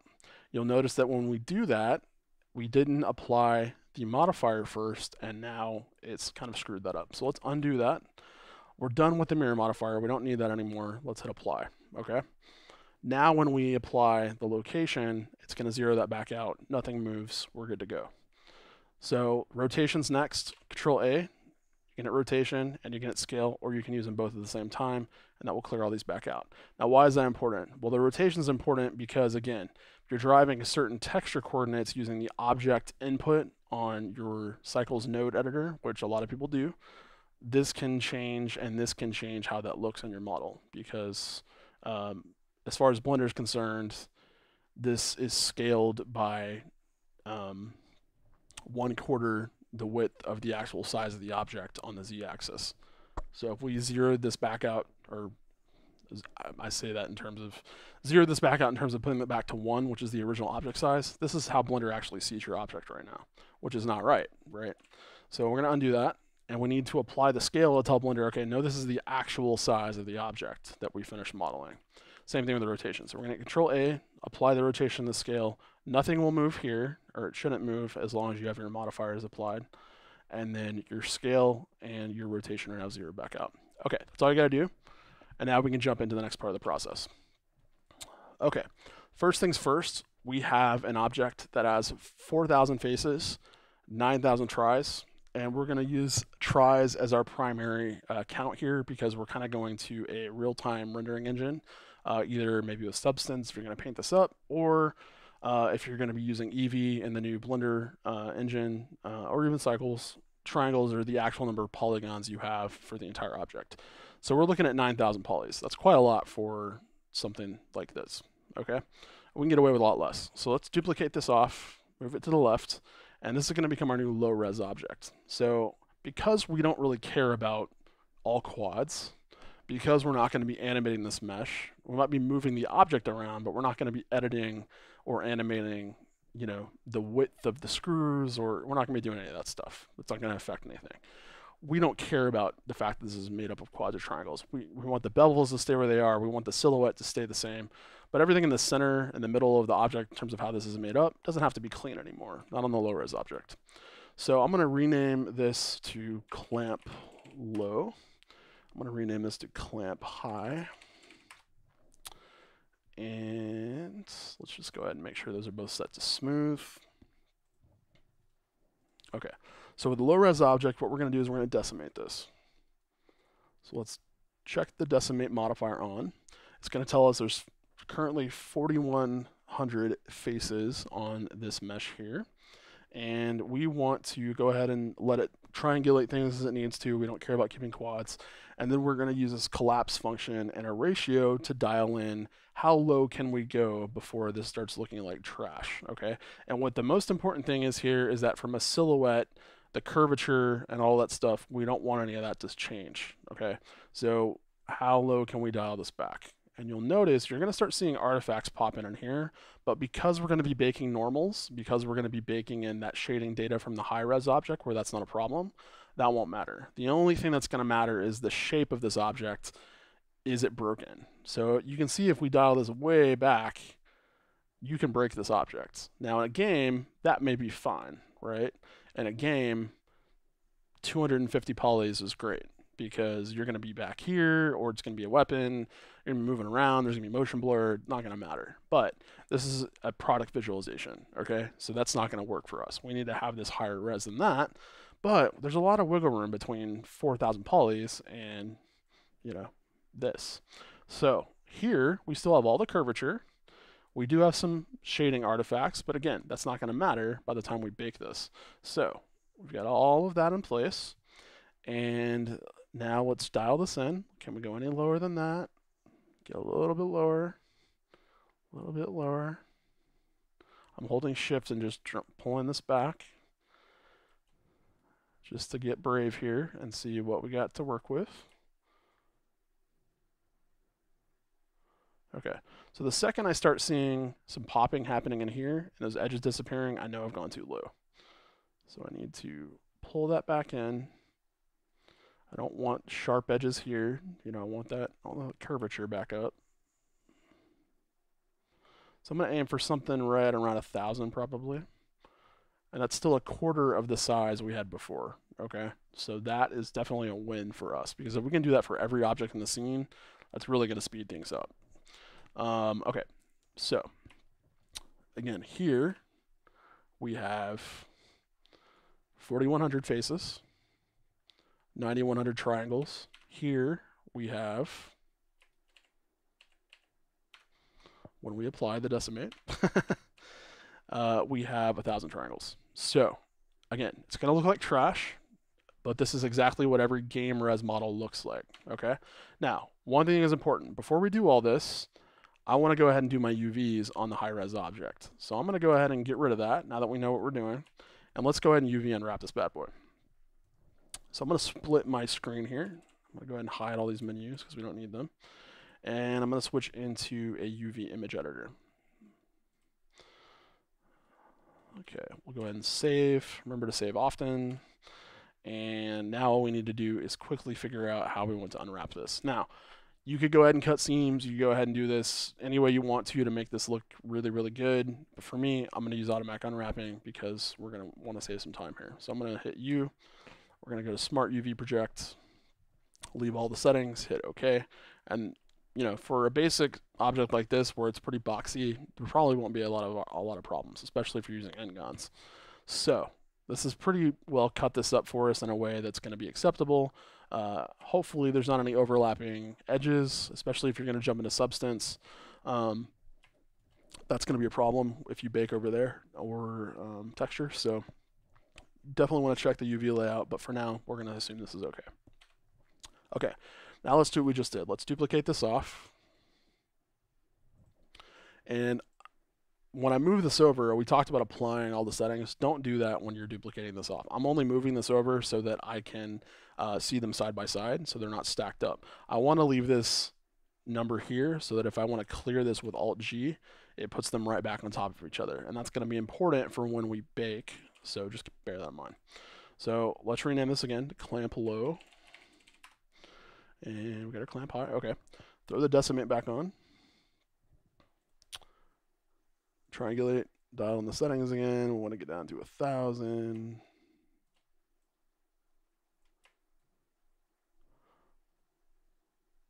Or as close to it as we can. Okay. So we're going to apply that. Now, the great thing about this is that once we've UV'd the high res, got a nice UV layout, if you then duplicate it and decimate afterwards, all those UVs are still going to be there after you decimate. So pretty cool. You've saved yourself a lot of trouble because you don't have to go back and UV unwrap, which is what I would highly recommend doing, is doing it this way. Now again, you're going to want to check this because things may move around when you lower the resolution and you don't want any overlapping UVs. But for tonight, we're not going to worry about that. We're going to jump through this fast. And I'm just giving you disclaimers so that you guys know what to look out for. Okay, so let's look into our outliner over here. We've got our clamp low. I got our clamp high. Now, for the bake to work, these need to be on top of each other. So I'm going to clear off our location here. Again, hit Alt-G or just zero this back out. Now they're on top of each other again, and that's the reason we're going to use the outliner to select these. Okay. Before we bake anything, we have to make sure that all of our settings and our shaders and our smooth shading and all of that is where we want it for both objects. So I'm going to turn this over to a node editor, and we're going to jump in here. Now you'll notice we've already got a cycles material set up. We've got some normal editing happening here with a bump node to create some texture. You noticed that probably earlier with this sort of black, I don't know, what's the word I'm looking for? It's like a certain metallic texture that you bake, and it gives you that look. They use it a lot on car rims, and just I don't know if it's anodized or what that is, but basically that's what we're creating here. So to create the bake for the normals, what we're going to have to do is first give it a texture to bake to. So the first thing we're going to do is jump into our UV image editor over here, and we don't have to have anything selected, but we're going to want to create a new image. Now it's important to figure out what your dimensions need to be for your textures. If you're going to see these up close, if it's going to be for like an architectural visualization, you're going to be getting real close to these. It's okay to bump this up pretty high, 4K, 8K textures, depending on what your system can handle, obviously. But let's just go ahead and keep it low for tonight because we're going to want to kind of zoom through this. So I'm going to leave these at 1024 by 1024. That's super low res for an architectural render, so don't feel like you got to keep it that low, because for a game that might be adequate, but again, for what we're doing tonight, that's probably too low. So I'm going to uncheck alpha. We just want a black image that we can use, and we're going to name this something like normals. Okay, and that's just so we can see it when we get it over here. Now to add this into our current node, which is going to be on our low res objects. So once we have our low res object selected over here, I'm going to want this to be a different material than the plastic we have in our high res object. And that's just because we're going to be baking from the high res to the low res, right? So to do this, the high res object we're going to leave the way it is. We're going to select the low res object, and then we're going to create a new version of this material with this plus sign, okay? That's going to make this a unique material, which we'll call this black plastic low, just so we can differentiate. And we know that we're on the right material because it's listed here. And now we're going to create in a new texture image. So we're going to load in an image texture here. We're going to select the normals texture that we just created right here. And this is, all of these steps are really important to do this way so that your bake actually works. Otherwise, you're getting error messages, and that's one of the big reasons why Lorenzo kind of talked with me about doing this tonight in the live stream, and why I wanted to show him here is because it's hard to just explain to somebody how to do this without showing them, because it's not a straightforward process. And I wish it was, but it's really not. So you have to have an image texture selected in the current node shader in the shader editor for the current material. You have to have that image that you want to bake to selected, meaning you have to have the node selected and clicked on. Then you want to go ahead and jump into your bake settings. So let's jump over to the render menu. And if you jump down to the very, very bottom, you're going to see this bake menu. Now, let's take a look at our cycles render. Here is what we have to have selected, and we're good to go there. We want to make sure we're under the normal menu that we want to use to bake just the normals tonight. And we want to check off selected to active, okay? That's going to allow us to bake from the high res mesh to the low res mesh if we select the high res first, and then we shift select the low res object. And it's got to be done in that order, because the active object has got to be the low res object. So in the chat, I'm seeing Silent Butter says, I would say that baking at a higher quality and downscaling it is better, and it cannot be connected to anything. Okay, good to know. So let's take a look at what we're going to do now. So once we have the image selected, go through the checklist again. You've got your image created for your bake. You've got it selected in your low res shader over here, which is separate from your high res shader. You've created two separate materials. You've selected the high res object first, which again is not got that material in it because it's a different material. Shift select the low res and then hit bake. That will bake your textures. Okay, so let's walk through some of the settings here that are causing what we see here. Now we're noticing that we get this weird looking green and orange and stuff happening with the bake. And that has to do with how Blender is calculating the distance to bake from the high res to the low res object. So to explain how this works, let me explain how to use this ray distance down here. Now the ray distance is determined by the distance from the normals projected in from your high res to your low res object. So if I just select the high res object, jump into edit mode, I'm going to jump down to the preview settings down here and turn on the face normals. Now I'm going to lower the size here so it doesn't look so overwhelming. All of these faces have the normals from the center perpendicular to the face projected out. That's how normals work. And basically what we're doing when we bake normals is we are taking the information that's shaded on the high res and we are tricking the render engine to use this on the low res object by overriding the normals of the low res object with a normal map. So the way the ray distance works when you're baking these normals is that it's using the distance that you have for the normal on the face of these to project through to the mesh that you have underneath for the low res. So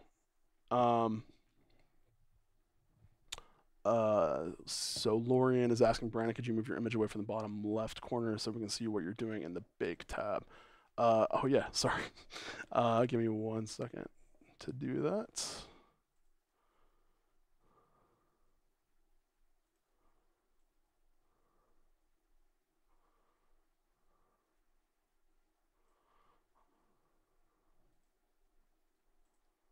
Okay, hopefully that's better.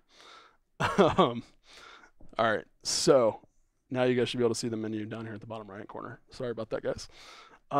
So yeah, that said, with the normals here, you can see this number under the size that we have here to preview in the 3D viewport, how far those normals are projecting out from the mesh. So You can see that we are at 92 thousandths of an inch. So if I set this to 10 thousandths of an inch, that those get smaller, and we can use this to, because this is actually Blender units, to tell us what ray distance to set for the other setting here. So if we have 10 thou here, we can set that at 10 thou here, or 0.01.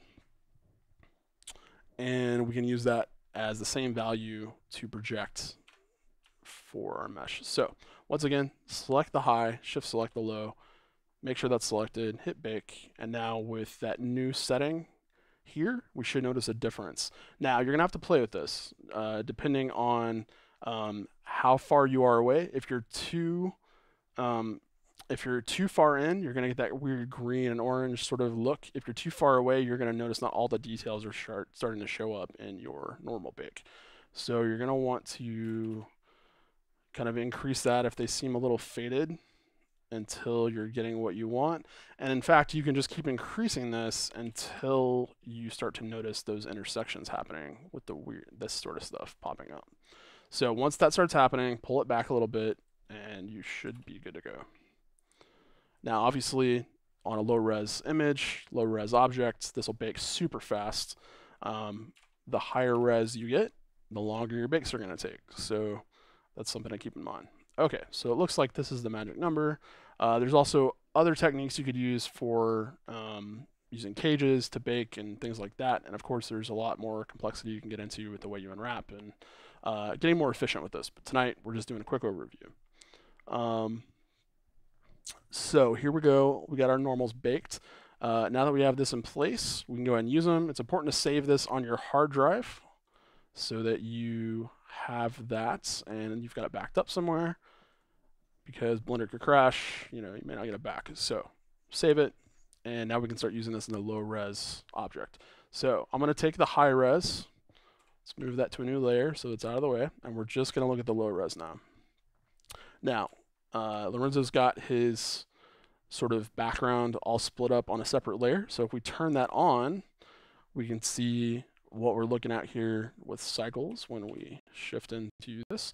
Now, without the normals being applied, this is what we get. We get the low res object, we get the weird shading, and this is definitely not going to work. But once we hook this up, it should fix all those problems. So what we're going to need to do to hook this up is we're going to need to jump into Vector, grab a normal map node. You're going to want to change the image texture that is housing your normals to non-color data.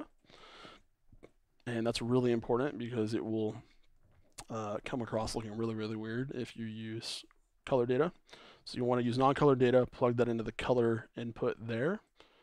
Make sure you have the proper UV map selected, especially if you have multiple UV maps on your mesh here. We're definitely using tangent space normal, so that can stay the same. And now you're going to plug this into all of the normal inputs on your shader here for this particular material. So because we're using plastic and we've got these three basic inputs, we're going to use them into here and this as well. Okay, so now we can turn this on and you can see the high res normal data has been pulled over, and we are overriding the low res crappy normals with the high res good normals. And bonus is that we now are only looking at 1,000 polys versus 4,000 polys. So in the 3D viewport, it's going to look kind of crappy when you're just looking at this, but when you actually get a render, it should look pretty good. So there we go.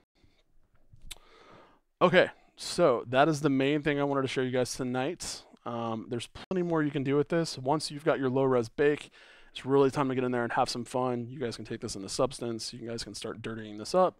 Adding fingerprints, dust, whatever you want to do, especially if it's a game model. If it's supposed to be something super clean, obviously you don't have to do that, but this is basically the process you would use to get it to this point. So at this point, I'm going to turn it over to you guys. We got about 15 minutes left in the chat. If you guys have any questions about any of the other objects in the scene tonight, you want me to cover anything else, you want me to address anything, Lorenzo, about your model, the handle, whatever, ask me right now, and I'll be happy to jump in and answer any questions that you guys have. And in the meantime, I'll just be hanging out and waiting for you guys' questions. So thank you guys so much for joining me tonight. I was super pumped to have Lorenzo kind of allow me to use his model to kind of explain some of this to you guys. Hope that it was enjoyable and kind of educational. And let me go ahead and while we're just talking, I'm gonna change my webcam back up again. So I don't really know where the best place for this would be. Maybe.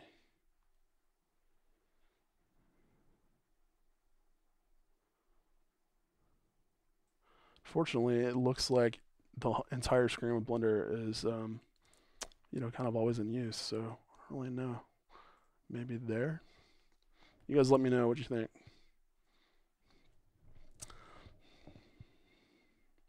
Lauren's got a question in the chat. She says, "Do you only use Substance when you want to make something look less perfect?" I guess it's a good way to put it. I use Substance when I want to take my materials to that next level. And for everything that you saw in the 3D illustration that we're putting together for next month's course, that you saw me kind of build out over those months over the summer, a lot of that stuff was needing to go into Substance because I wanted to really add subtle details like dust and things like that. Now, it isn't that you can't do that in Blender. The only issue is that with Substance, I'm able to get a real-time update of when I paint with my stylus on the surface of the object, where that's going. There's a lot more tools in terms of particles and things that I can use to organically add dust, and there's advanced masking and things like that that I can use that I just don't have available with Blender right now.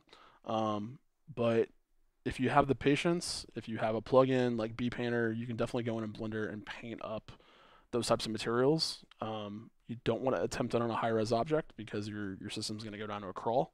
But it's possible to paint PBR-based stuff like that with Blender, but it's not easy and it's not fun. Not that I've found. The other main reason is, like I just mentioned, PBR. So because you're using the new Cycles principled shader, or if you're jumping into Eevee for the new 2.8 engine, where PBR is really the only option you have for the way the paradigm that you're using to render your stuff and set up your shaders. Substance is built to just use that PBR workflow. It's built like a Lamborghini to blaze through that type of stuff, and you can't get anywhere near that level of control in Photoshop or any of the other regular painting programs. So that's why I use Substance. It helps that it's fairly cheap. I mean, 25 a month is not that bad for a professional program. It's also the industry standard, and it's on the trend up. So every AAA game studio that I know uses Substance in some way, shape, or form to create their graphics. Any modern day VR or again, next gen game is using Substance to create their graphics for both the in-game graphics and the high-res stuff that you see in the cinematics. So I would get used to the idea of it being around for a while, and if you can afford to kind of spend the money to get into it, I would definitely do it because you're only going to be upping your texture game if you can afford it. So some people can't. That's fine. There's always ways to work around it, and it's like that same. It's like that old thing where if you don't have a lot of money, maybe you can afford the time to kind of find workarounds, and if you have the money to spend it. Like take the shortcut, and there's a caveat to that. You want to make sure that if you're going to spend the money, you're going to be using what you buy. I've bought stuff in the past and not used it a lot, and I've really regretted those purchases. But the stuff that I buy that I use all the time, I can't live without it. It's amazing, especially when you're doing stuff professionally. So that's what I would say is Substance is around to stay. So definitely jump into it if you can. So looking at some of these other comments we can see in here, Silent Butter says you could split the bottom right window up so you're not blocking anything. He says split a window and set it to image below the modifier tab. Oh yeah, yeah. I see what you're saying. So like, if I'm gonna do a separate render view or something, I could throw my thing down there. Let's take a look at how to do that. Sorry, I know you guys can't see my screen right now, but I'm gonna move my webcam real fast to show you what he's saying.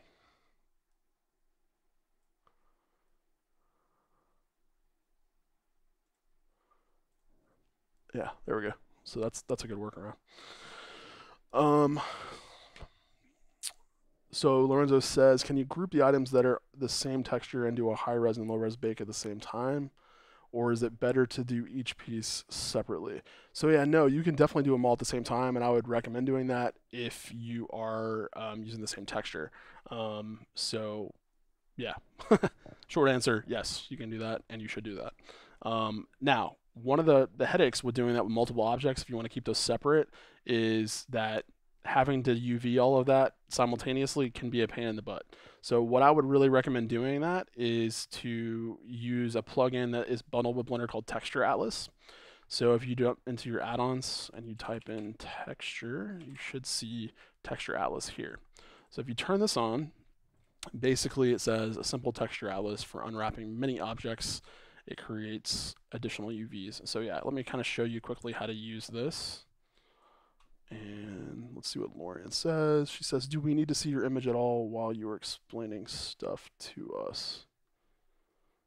You might elaborate on that, Lauren. I'm not totally sure I follow you on what you're asking there. Were you saying that because I didn't have my Blender screen up? Because maybe that's why you're saying that. But I did switch that over. Hopefully you guys are seeing that. Should be. Okay, so let's look at Texture Atlas and how that works. It's down at the bottom of your render menu here under the bake. So I'm going to close that up. You'll see Texture Atlas.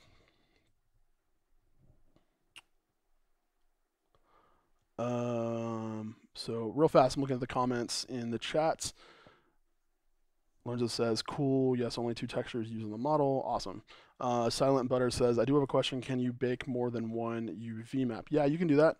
And then you can have Blender pick which UV map to use to drive certain effects. There's ways to do that. I'm not sure I'll have time to explain all that tonight, but I can definitely mark that down for another chat sometime. Okay, so let's talk about okay, Lauren's saying, so your image does not cover up anything. So there's nothing important down here in the bottom right-hand corner where I've got this. I just created this little window that's blank so that you guys, let me just go ahead and put a text editor in there so there's nothing behind that, so you're not thinking there's anything important back there.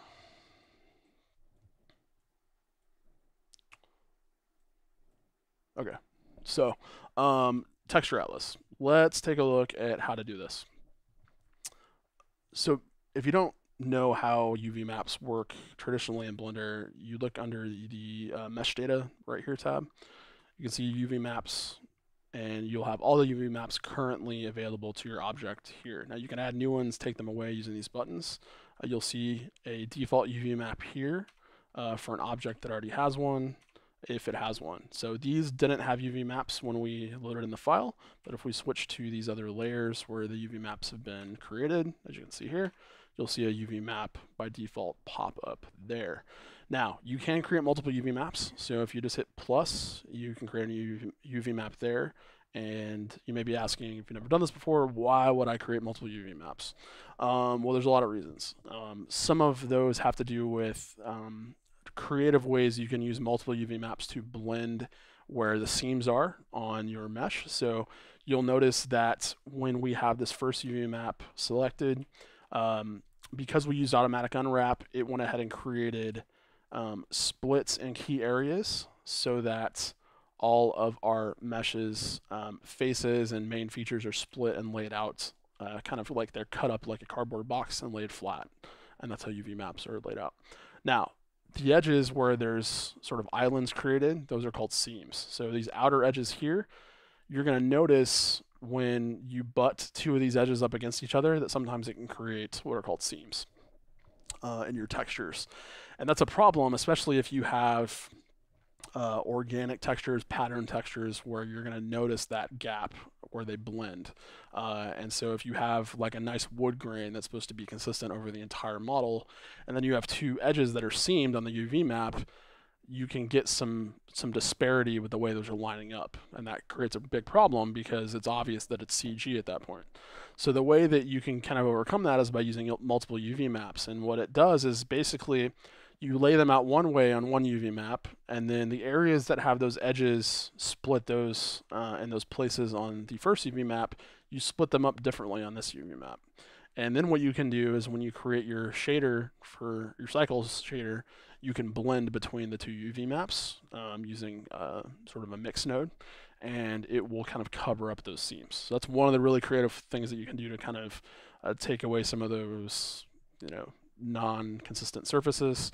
That's really not super necessary all the time, especially if you're creating good UV maps and you're able to jump into something like Substance where you're able to paint over those seams with a paintbrush program. Because if you can paint on something in 3D, it's going to automatically map over those seams in both places seamlessly, so that you're not going to have that issue. But it is an issue a lot of times when you don't have that luxury. So if you're needing to figure out a way to create a workaround and you don't have something like Substance, or you can't paint in 3D, which you can even do that in Blender, but this is a way to use that to your advantage.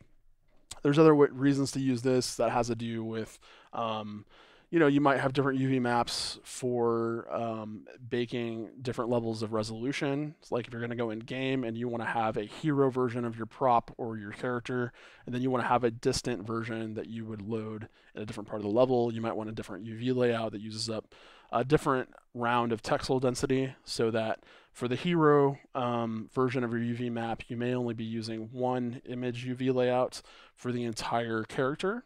But when you switch into the distant UV layouts, you may be combining multiple objects into one UV grid so that you can share one image. So that would be another example of why you would use multiple UV maps, just off the top of my head. So let's talk about, real quickly, let's talk about what the Texture Atlas does for you.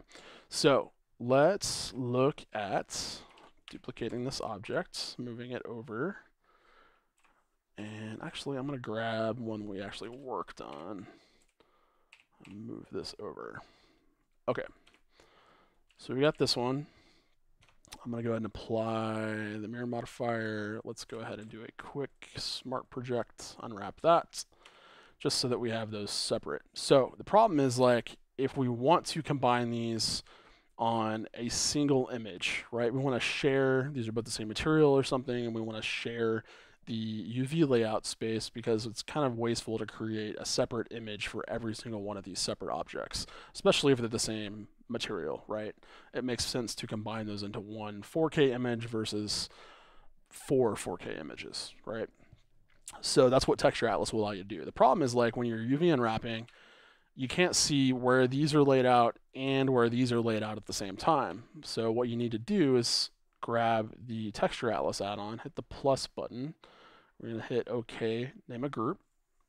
And then what it will do is go ahead and create a new Texture Atlas based on your selection. So now what it's done is temporarily created a group that has UV maps that are consistent with the same UV layout. So let me just show you how this works. We're going to select both of these. We're going to say add selected to this group. And then if we deselect this and say select group, you're going to see both of those are now selected at the same time, telling us that those are part of the Texture Atlas group. And we can say either auto unwrap or we can say start manual unwrap. So let's say we start manual unwrap. Once we hit this button, you're going to see those both turn into the same object. So they're no longer separate objects. So now if I tab into edit mode, those are all part of the same mesh, right? So you can see if I have already had an unwrap and I'm using manual unwrap, those UVs are still there.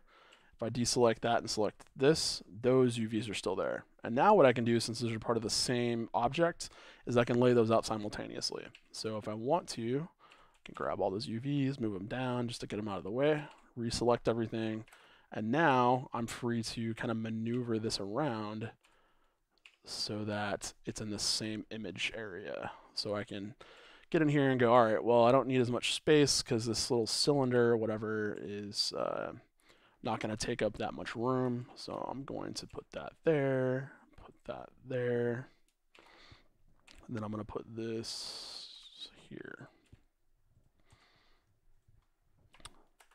And I'm done. I've UV'd layouts, maybe 10 objects, whatever I want to use. I go, all right, I'm done. Finish the manual unwrap. Okay, now these are separate objects again, but the UVs are in the new locations. So what the benefit of that is now I can save out separate UV layouts or whatever I want to do for all these objects, safe in the knowledge that when I go to paint these in Photoshop or I go to paint these in Substance and I save one image, I can just keep adding to the image, keep baking to that same image. I can bake new normals using this object onto the same image without clearing this. You would do that by going into the bake here, and instead of checking off this clear button, which will reset this every time you bake it, you can just uncheck that. And then when you bake a low res, high res to a low res with this new object with the new UVs in place, it will then add to the image that you have here. So that's kind of a cool way to keep things consecutively going one on top of the other. So that's how you would use the Texture Atlas. It's a really, really awesome free add-on for Blender. And again, you can auto unwrap if you want. You don't have to manually do everything. It will automatically do the unwrap like we did for this object, but this is very handy and something that you can use to your advantage. So I would recommend that. And then at whatever point you want to, you can go ahead and get rid of that. Go back to your normal UVs that you have under here. You'll see you have two separate UV maps. So the original UV layout's still there if I want to keep that. The Texture Atlas UV is there if I want to use that. And there we go. We got our layouts in place and everything's organized. Okay, so one more pass for questions and then I'm going to wrap this up. You guys have been awesome tonight. Lauren says, why does going from high res to low res make quads turn into triangles? So it doesn't. I did that on purpose when I created the decimate. So if we jump back into this real quick, I move into layer 3. This is our high res object. So I'm going to apply the mirror again. And let's go ahead and just join that back up.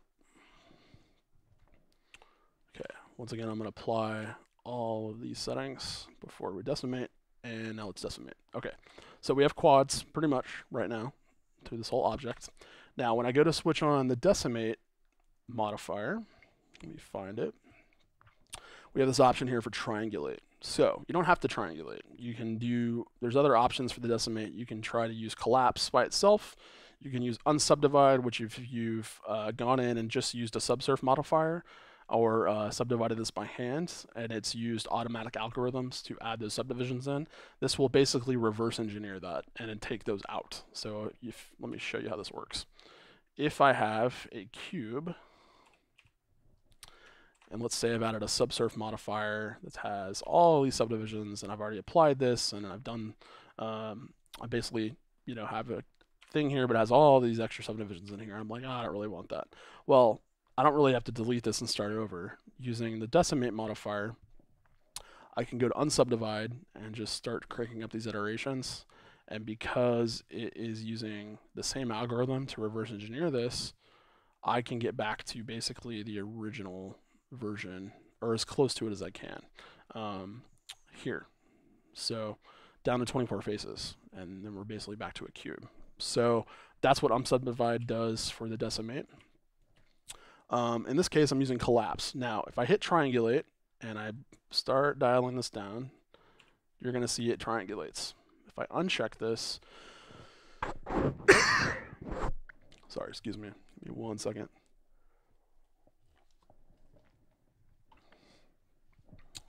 If I uncheck that, it's going to do its best to keep quads. Now, it's not perfect, so it will still triangulate in some cases. But wherever it can, it's going to try to even things out and keep quads as much as it can. You're never really going to avoid triangles when you use decimate. The other option you have is symmetry. So if you turn that on and pick an axis, it will try to keep the same symmetry across, and it's not perfect, so you have to kind of play a little bit to make sure that is working.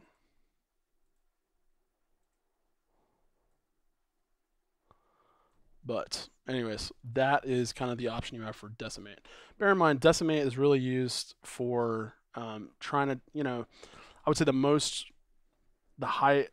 Sorry guys, it's been a long night and I'm having trouble, having seizures. It's primarily used for taking a really dense mesh like a sculpture and taking out a bunch of extra quads you don't need, and triangles you don't need, and simplifying the mesh so that you can go back in and still use it and try to continue sculpting or whatever you want to do. What I showed you how to do tonight with the Decimate is a really quick hack to get it to a place where you have a low res model to work with. The best option you have for creating this low res mesh, if you want it clean, is to do it by hand. So what I would say is that, Lorenzo, if you want to go in here and create a perfectly optimized low res mesh for this object, what you need to do is you need to start with an object. I'm going to delete all the vertices. We're still in object mode or edit mode. We're going to turn on the project settings down here. We're going to snap this to the face of this object. And now, if I hold Control and move that first vertex, you can see that it's snapped to the surface of the object. And basically what we're talking about here is we're talking about retopologizing, okay? And so we are manually going in and we're going to recreate this mesh from scratch. And this is, there's no easy way to break this to you guys. Like, this is the most professional way to do it. It's the slowest way to do it, but it's the way that most pros do it so that they can have the most control over their meshes. Because when it comes to, really controlling your poly count, especially for animation purposes, you really need to be able to retopo your mesh so that it is highly optimized, because a difference in 1,000 polygons here and there really adds up over time. So the way you would do that again is, let's go ahead and let's grab one of these vertices down the center, move the cursor to that, grab the edge we just created in the separate object, and I'm going to go Control-Alt-Shift-C, origin to 3D cursor. And now my center axis of this new object is going to be right down the middle of this object where we're working from the high res on. And when I apply the mirror modifier on the y-axis, it will be right down the center. So if we turn on clipping, pull that down, it'll merge right up down the center. So now we can go ahead and start retopologizing. If you really want to make it easy to see this, what I would do is add a new material, jump into your settings, and under the viewport color, change it to something else that's easy to see so that you can get that on the surface. You want to be able to see kind of what this is doing. And bear in mind, as you do this, the point is to keep this as low res as possible. So you don't want to match every single curvature, you don't want to add bevels, you don't want to add any of that stuff, because you want to go as low as you can go without it looking like crap. So with that said, I'll quickly show you kind of how to do that. And I won't do the whole thing probably because I need to go, but I can kind of show you how to do this. So I'm just extruding that profile all the way around from the side view.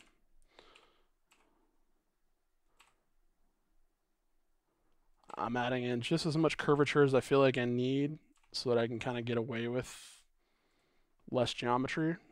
This is all up to you. If you need more, add more. If you think you can get away with less, definitely do less.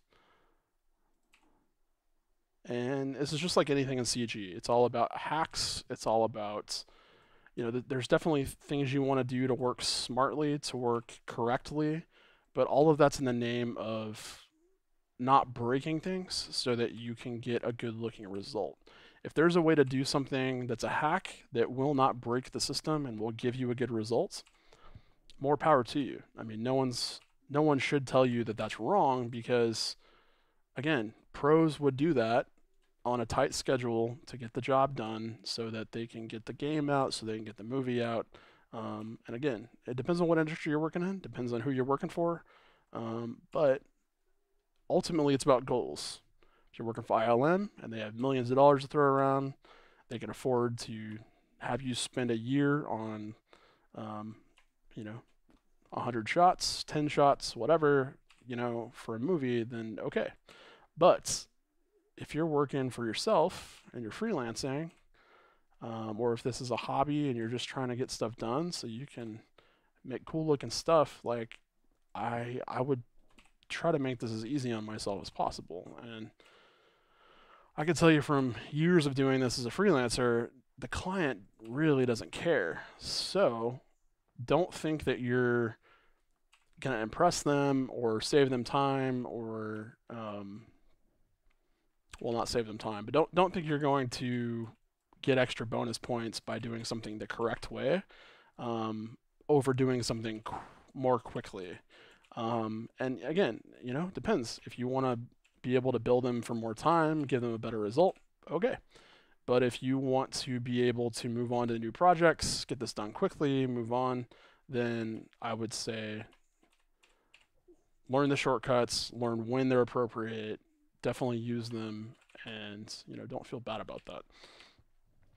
Okay, so got that there. Now we would need to go in and start connecting all this stuff up. So if we were looking in here, it would be like, all right, let's use that F2 modifier to create those quads. This is where we might go. All right, well, this needs to come out a little further, so let's pull that out like that. And then with the F2, basically you just start connecting to where you have the same sort of profile connections all the way down. So you just match up the rows and the columns, connect the dots. So this will come down to here, and now I can go, all right, join those, join those.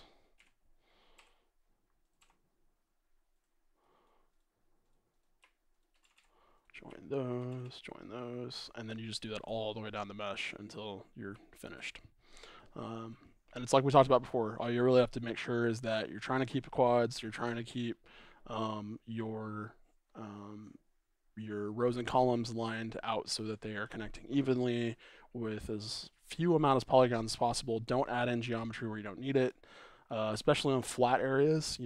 Get rid of all the stuff in the middle because you're not going to need to waste the time. Now, let's see how we did. So, yeah, we have 70 faces.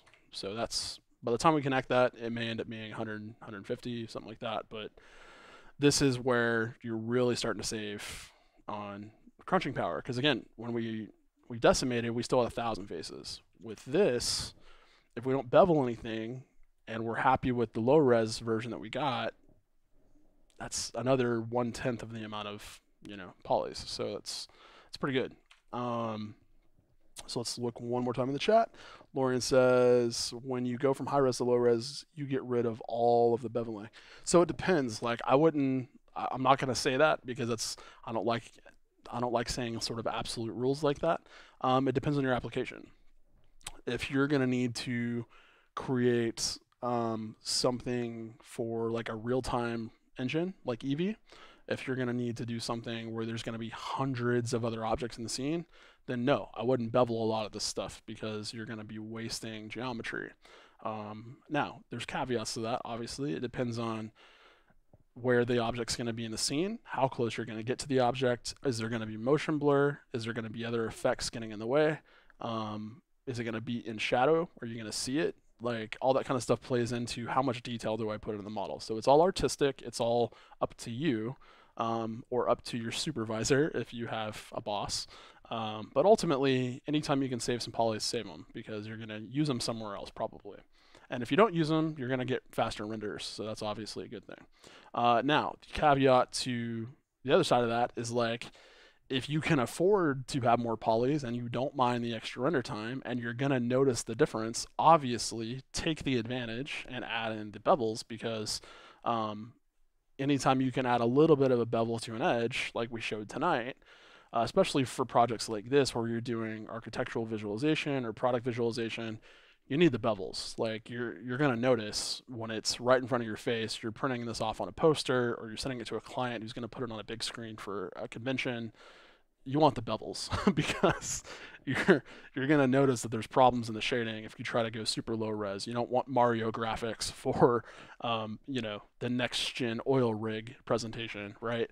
So just keep that in mind. It's going to be dependent on the client. It's going to be dependent on you. It's going to be dependent on the project, and just make good decisions based on what your needs are and what you have to work with, both in terms of polygonal budget and your modeling software, render time, dollars that you can spend because you are putting your time and your energy into this. So if a client's paying for this and they want higher res graphics, they want better renders, and they're willing to pay for your time and render time, do it.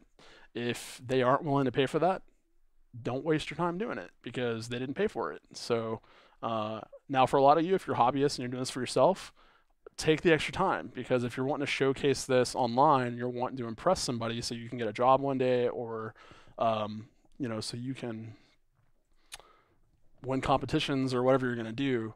Obviously take the time, put in the extra mile, and showcase the best you can showcase.